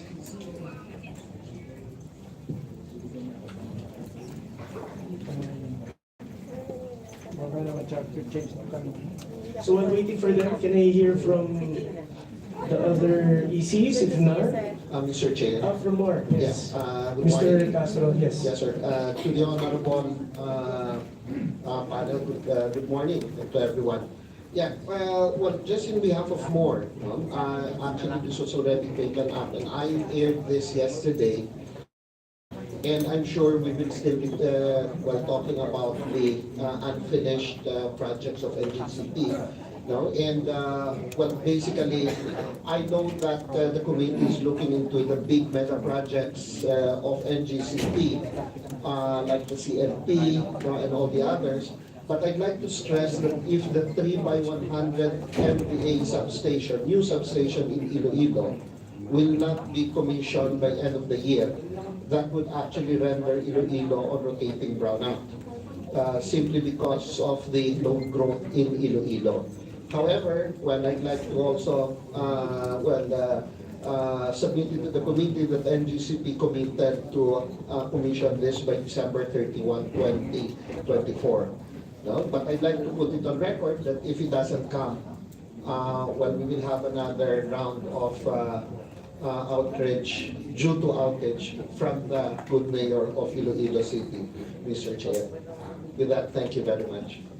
Thank you, Mr. Castro. Can we hear from Nea? I think Nea is here, Attorney Rosarelli. Good morning. morning, Mr. Chair, and to the honorable members of the committee, as well as to all the other resource persons present here. Good morning, everyone. The National Electrification Administration has gathered all the reports from the electric cooperatives on the ground. And we have forwarded the data and all the other information to the Department of Energy, which I understand had been incorporated in the presentation earlier. Thank you.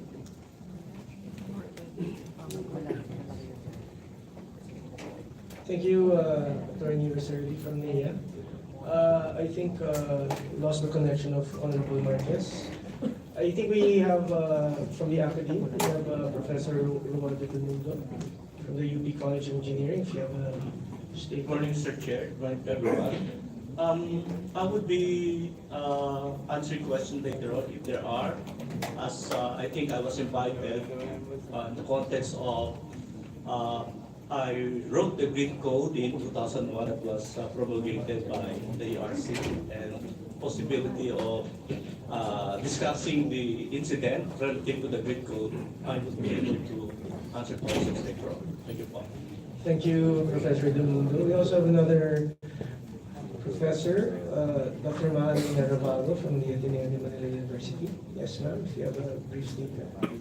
Yes, so I was also invited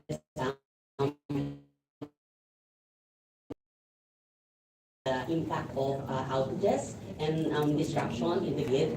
But of course, as we've heard, there is a not only inconvenience and immediate impact as we have experienced, but there's also a future impact of disruption like this. Not only, so that is a big impact actually in terms of attracting businesses in the region. As you have said earlier, it's not only the airports, but it's also the electricity that is contributing to the cost of doing business in the region. So if we're experiencing like this, how can we attract businesses in the future? Thank you. Thank you, Professor. We also have Mr. Elmer Foro, the Secretary General of Bagong Alyansa ng Bayan. Yes, Mr. Chair, sa kay Cobb na sa mga congressman namin at sa Iloilo at sa city at sa province sa buong Panay, magandang umaga po. Yung sa akin po dito na pagpunta ay upang ipalam din sa banding ito na yung isang malaking impact dito ay sa maliliit na tao, lalo na yung mga MSME.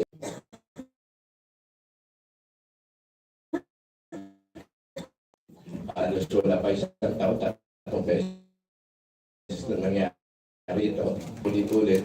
Yung pinagtataka natin hanggang ngayon wala na nanagot. So sabi nga ng iba kanina, kailangan natin magtulungan. Hindi may managot dito. Sino yung sisingilin ng mga manggagawang na wala na trabaho? Sino yung sisingilin ng mga maliliit na negosyante na bumagsak yung kabuhayan dahil sa brownout? So sino yung mananagot? Ito yung isang demand namin na maliliit sa bagay na ito. At siyempre,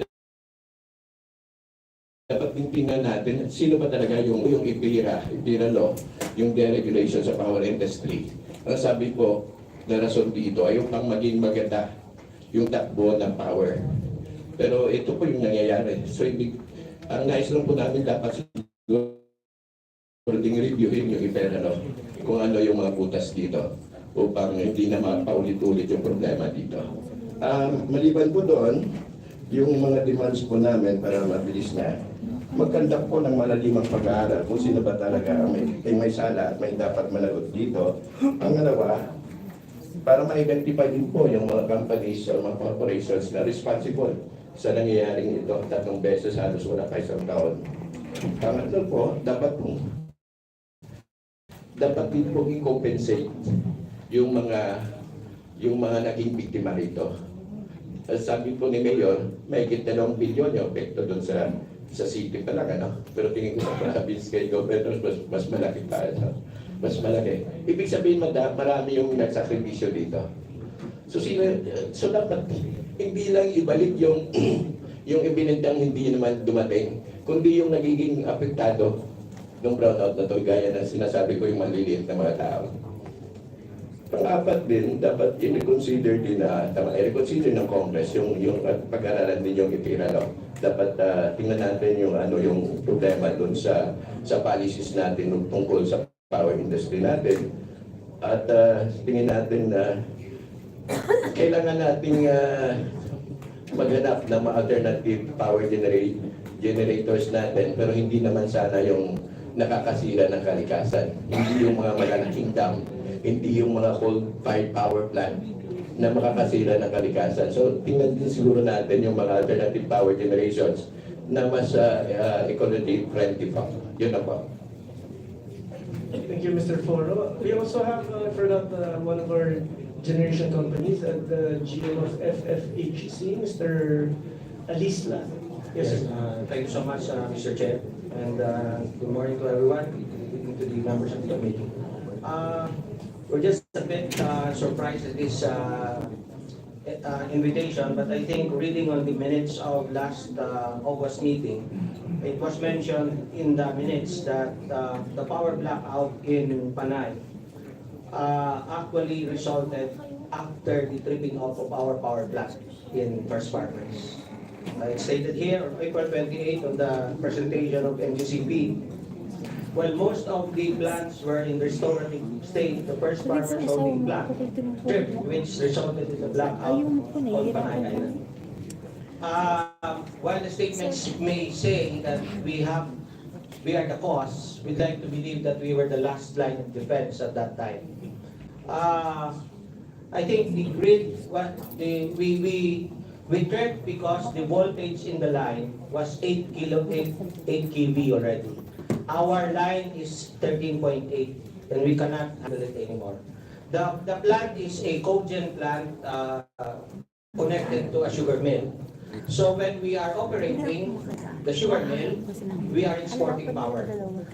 In this case, we are generating about 13 megawatt. We are exporting about 7. So during this time, we were operating.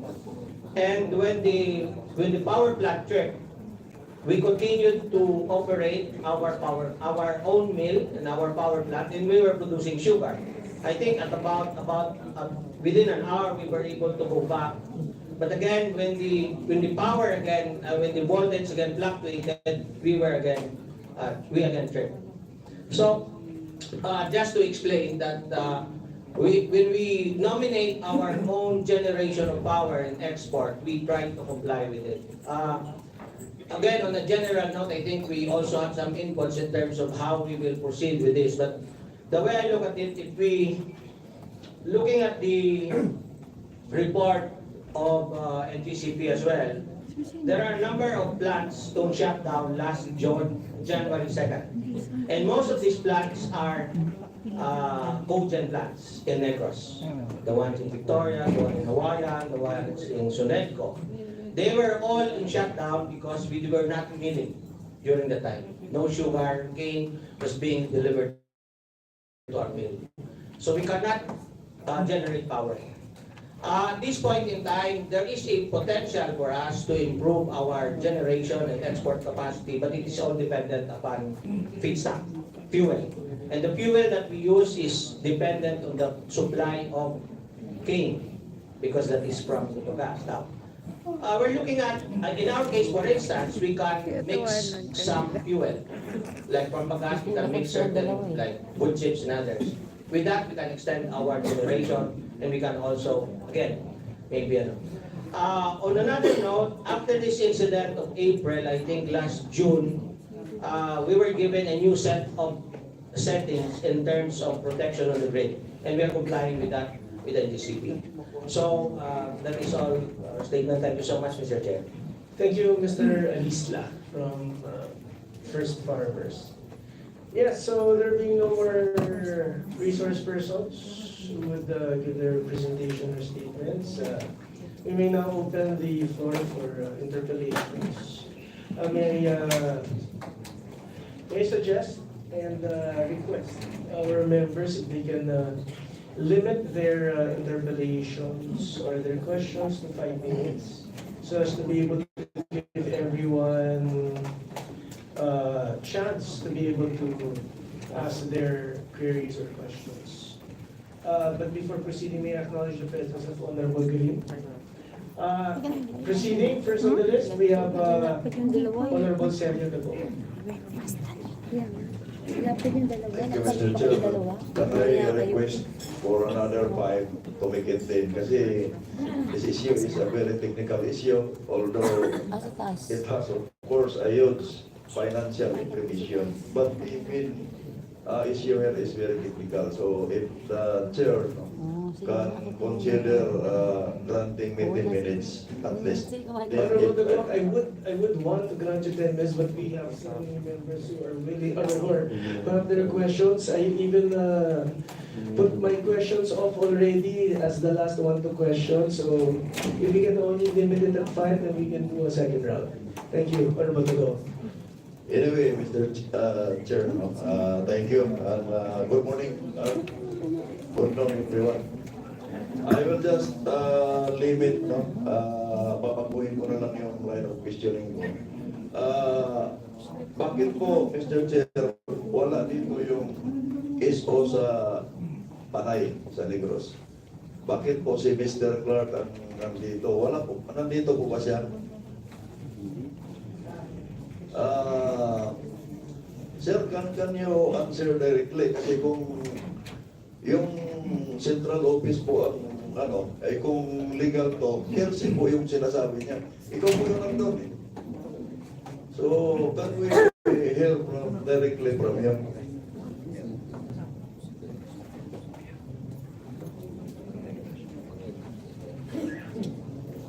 Thank you.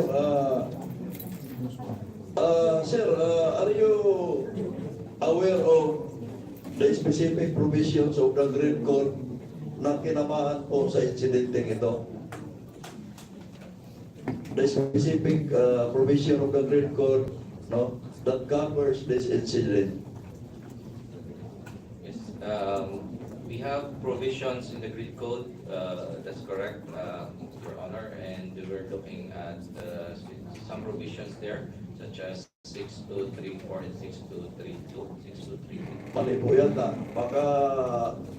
Baka sa lang kayo nag-aaral sa grade code nung nangyari ito, baka sa first incident, hindi nyo pinag-aralan ng mabuti. Ang pinag-usapan kasi dito, iba doon sa sinasabi mo. Dagdagan mo ng 1. Hindi po, section 6 to, section 7 po to, nandyan si Propuali, mahiya tayo. I'm happy na nandito si Propuali kasi si Propuali ang magiging referee dito. Section 6 o section 7?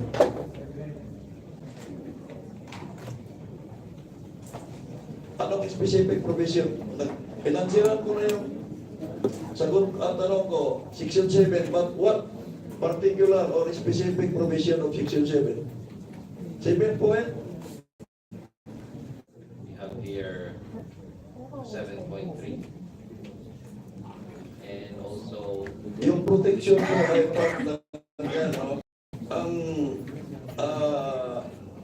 7.6 po yung pinag-usapan natin dito. So, kung dito pa lang, Mr. Chair, I would like to emphasize na huwag tayong magmulahan dito kasi I travel sea, land, air just to be able to catch up. Today, I travel 2 hours from Siargao by sea, another 2.5 from Surigao City to Butuan by land, another 1 hour and 20 minutes by air from Butuan to Manila. Kaya gusto ko, hindi tayo magmulahan dito kasi dapat nakapahinga kami ngayon pero nandito tayo. So, nasusunod niyo ba po? Yes or no? Yung buong provision ng section 7.6 ng Green Code na pinaghirapan ni Propuali. yeah, for the section 7.6, Your Honor, this is about Mr. Chair for Yung buong section point of order. 7.6, Mr. Chair, yung buong section 7.6, mahaba po yung 7.6. Kasama na po dyan yung ALD, MLD. Hindi nyo nagawa yung ALD dahil Sinabi mo kanina proteksyon, talagang proteksyon. So yung buong 7.6 pa, nagawa pa na Mr. Chair, point of order. You would like to check whether or not yung mga resource persons natin under oath na ba? What's the point of order of the good gentleman from? Would like to check, Mr. Chair, yung mga resource persons free undertaken. We have taken oath, so we'll be asking all the RSS speakers to stand up, and we will be taking the oath of all the invited guests.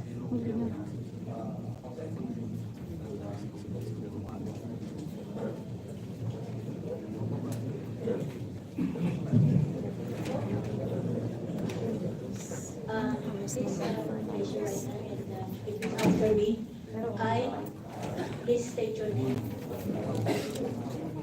Do solemnly swear to tell the truth, the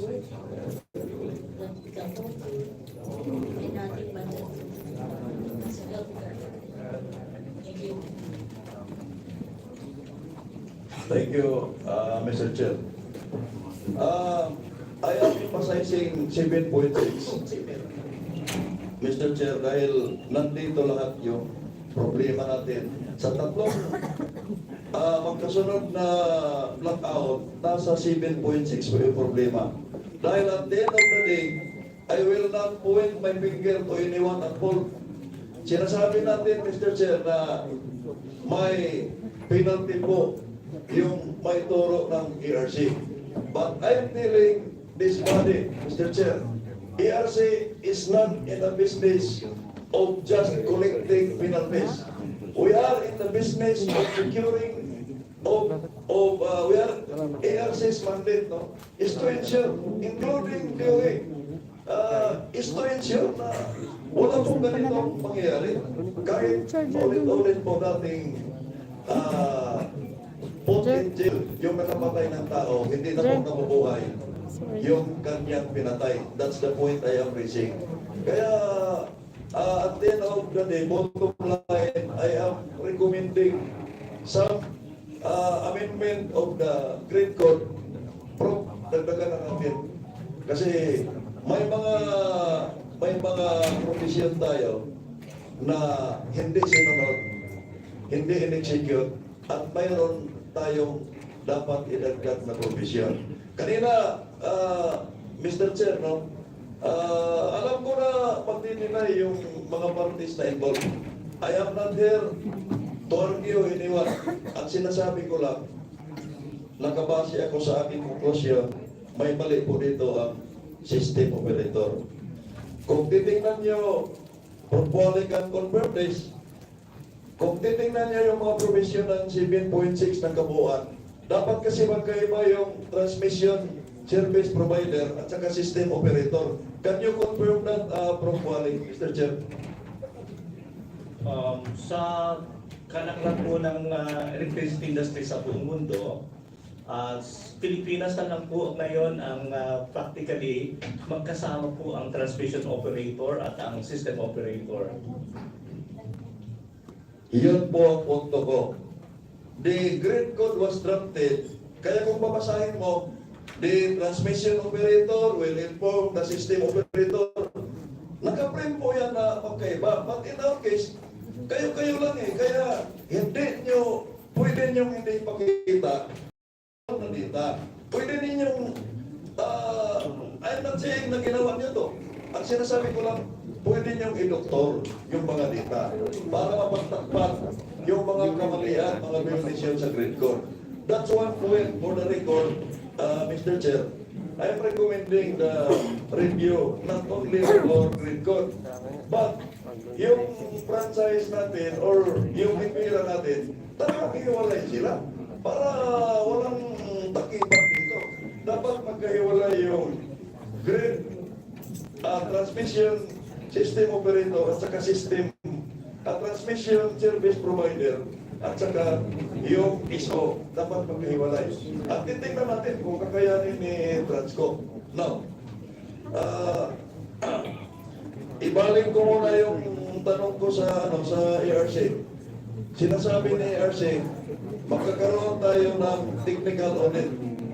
my question is, mayroon bang kakayahan technically ang ERC na titingnan lahat yung transmission system, yung grid natin, at kanilang mapagtanto kung may mali, kung compliant sa grid code o wala. May tao ba ngayon na chair muna ang ERC technical people na kayang tingnan yung mga protection natin na nagkasaan sa grid code na very specific? ERC? Yes, Mr. Chair.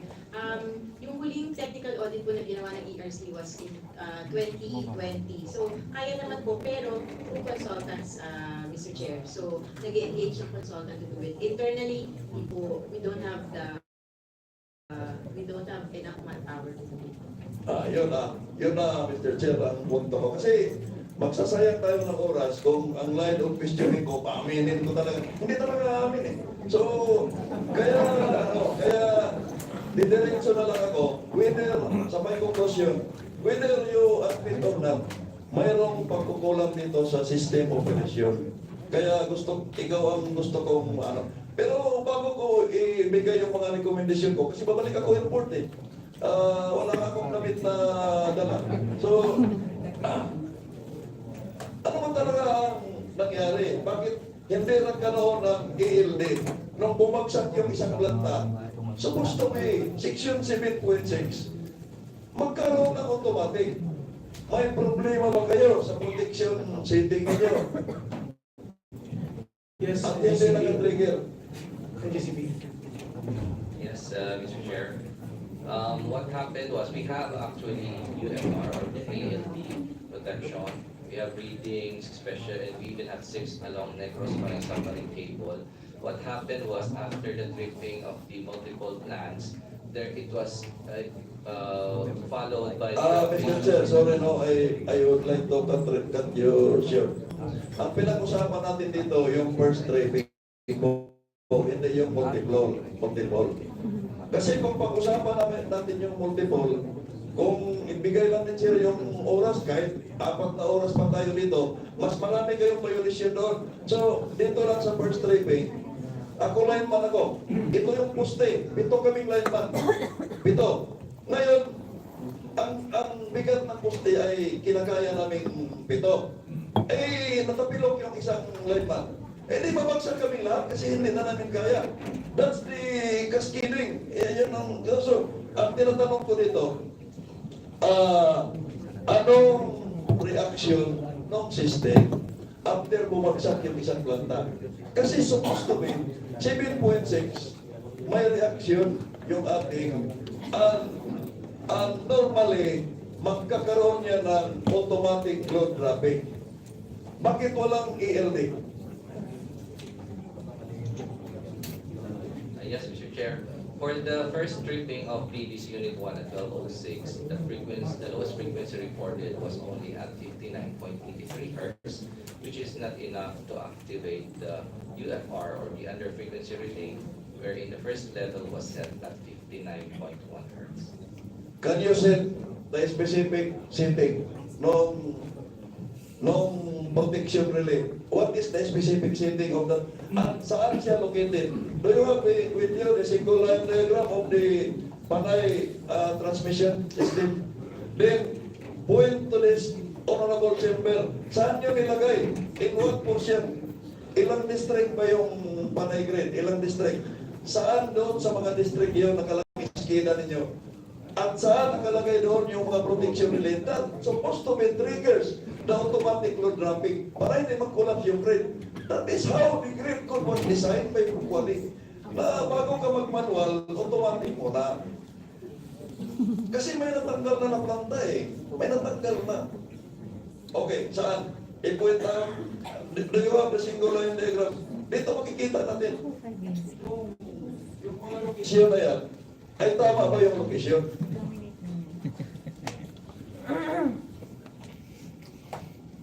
GCP?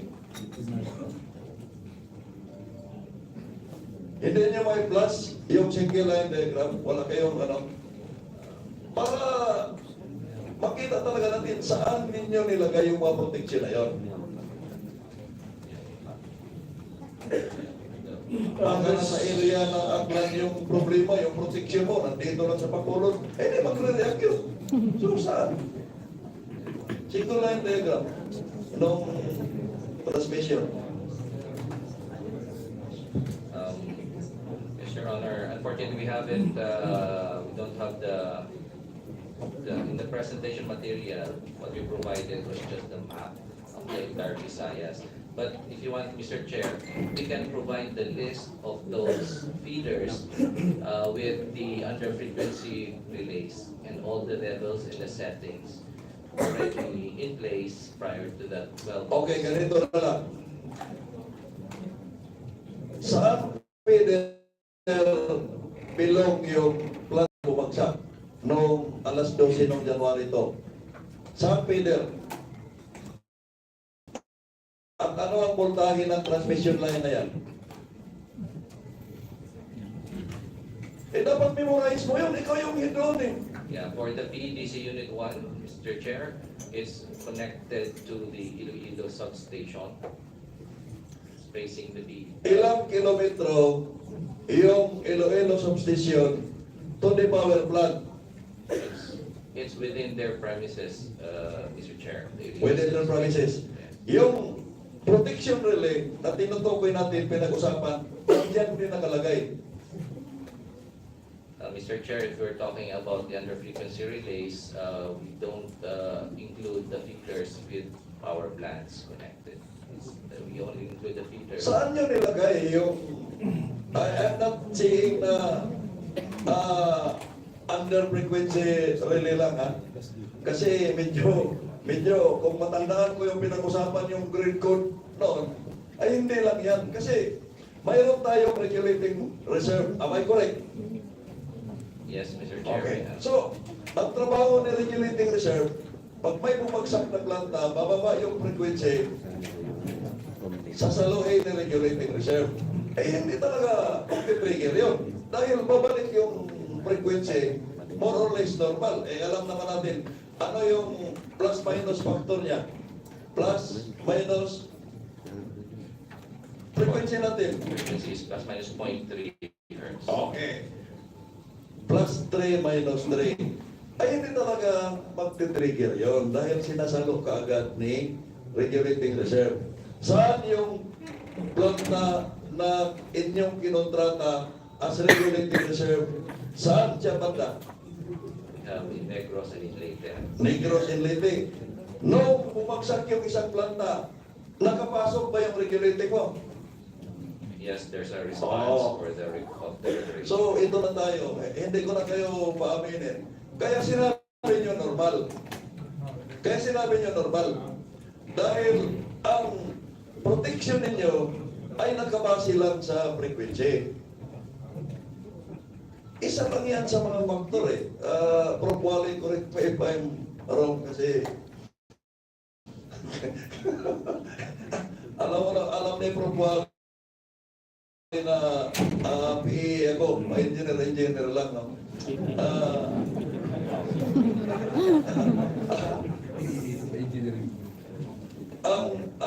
Mr. Chair, no? Babalikan ko yung punto na yan. Babalikan ko kasi napaka-importante yung punto na yan. Kasi we are finding solution. So, second round, Mr. Chair. Yes, thank you, Honorable Devo. Proceeding, can we hear from Honorable Defensor? Thank you, Mr. Chair. Mr. Chair, I have with me the presentation of NGCP, one of the slides, and it reads, proximate cause, multiple unplanned outages of power plants, no transmission issue. DOE, Transco, do you agree? Yes or no lang?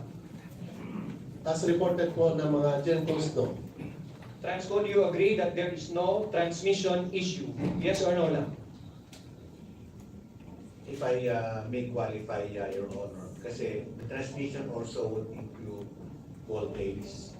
And therefore, there is also a problem with the voltage which is connected to the... But do you agree? Proximate cause, multiple unplanned outages of power plants, no transmission issue. Do you agree? No, sir. Thank you. That's a good starting point for the committee, Mr. Chair, for committee report. And for NGCP, on January 2 at 12:06, there was no significant incident notice issued and no reports to DOE, which usually receives reports every 30 minutes, every day. Can NGCP tell us why there was no significant incident notice and no reports from 10:30 a.m. to 3 p.m. in the afternoon on January 2 at 12:06? NGCP? Sir, for the significant incident report, we have data in the PGC. So yung po kasing 3 days,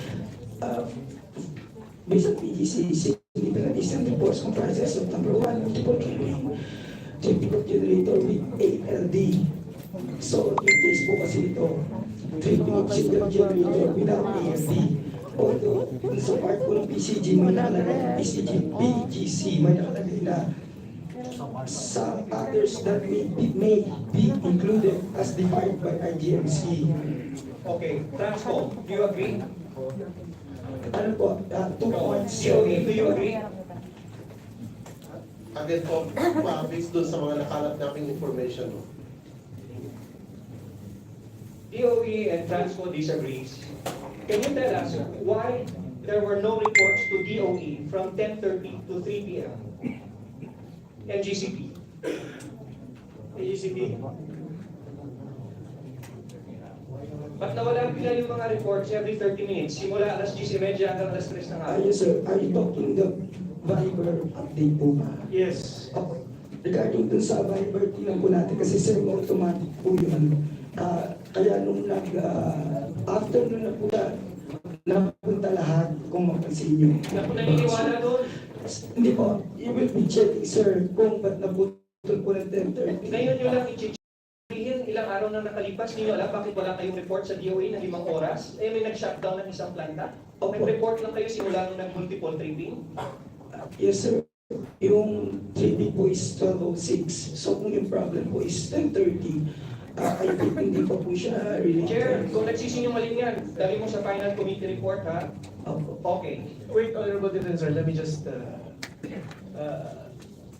medyo i-clear natin. Before that, the last message was 10:30, correct? As 10 o'clock. 9:30 nag-report sila. They reported at 9:30, they reported at 10. So every 30 minutes from 10 o'clock, they were reporting.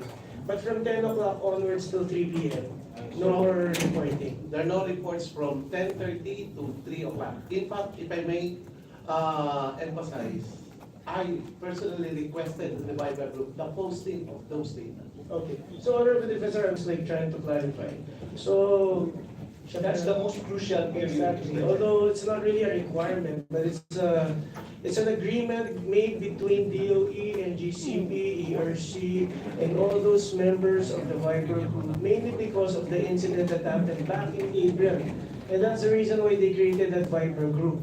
So, what Honorable Defensor is just asking NGCP is, what is the reason why, how come from 10:30 till 3 p.m., there were no 30-minute updates? For the Viber group po, actually hindi ko po masabi ngayon yung reason kung wala. Pero for the updates, kapag taping po ng mga SMS updates pong separate, is through SMS advisory.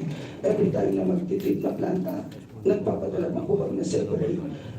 Required po kasi yun. Mr. Chair, we could disregard the Viber group if this is not a matter of national interest. May nag-shutdown ng isang major planta, ng isang unit. Doon pa sila, hindi nag-report sa DOE, yung head ng industry.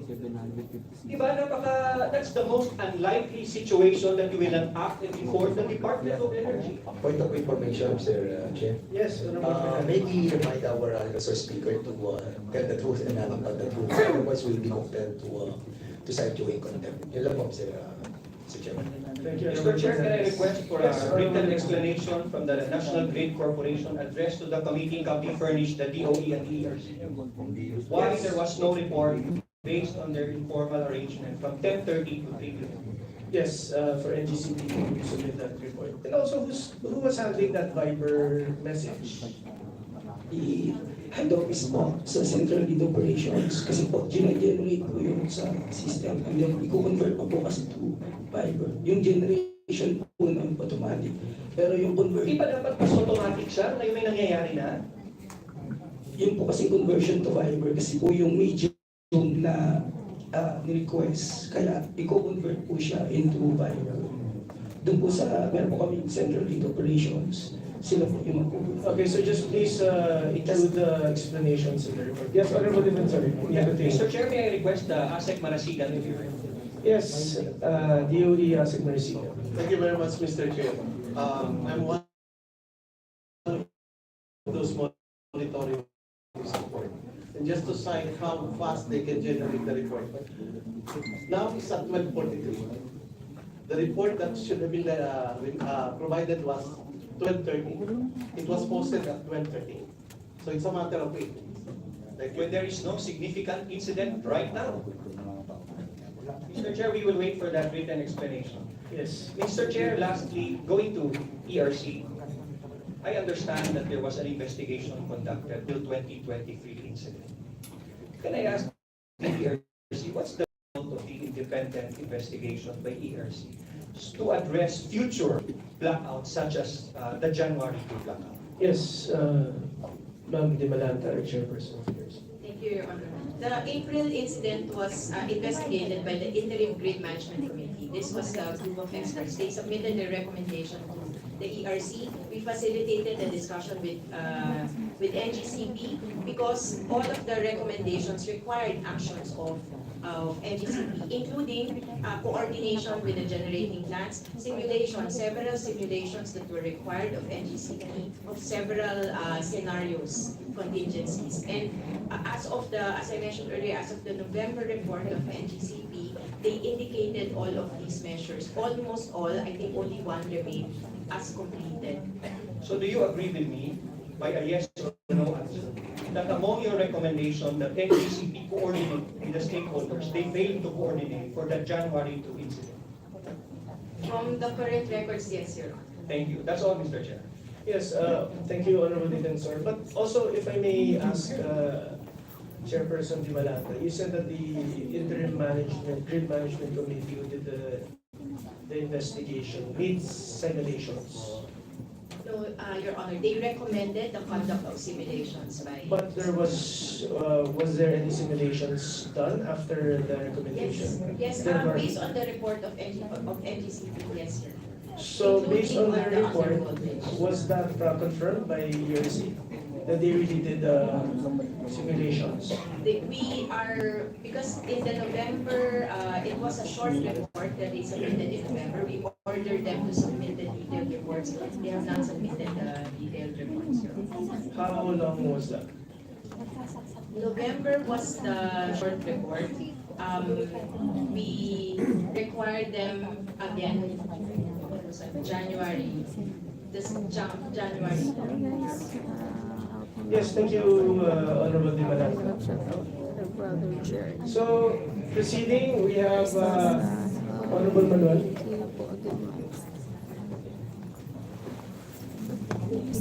Thank you, Mr. Chair. Mr. Chair, nais ko pong balikan ang binanggit kanina ng resource person natin from Iloilo.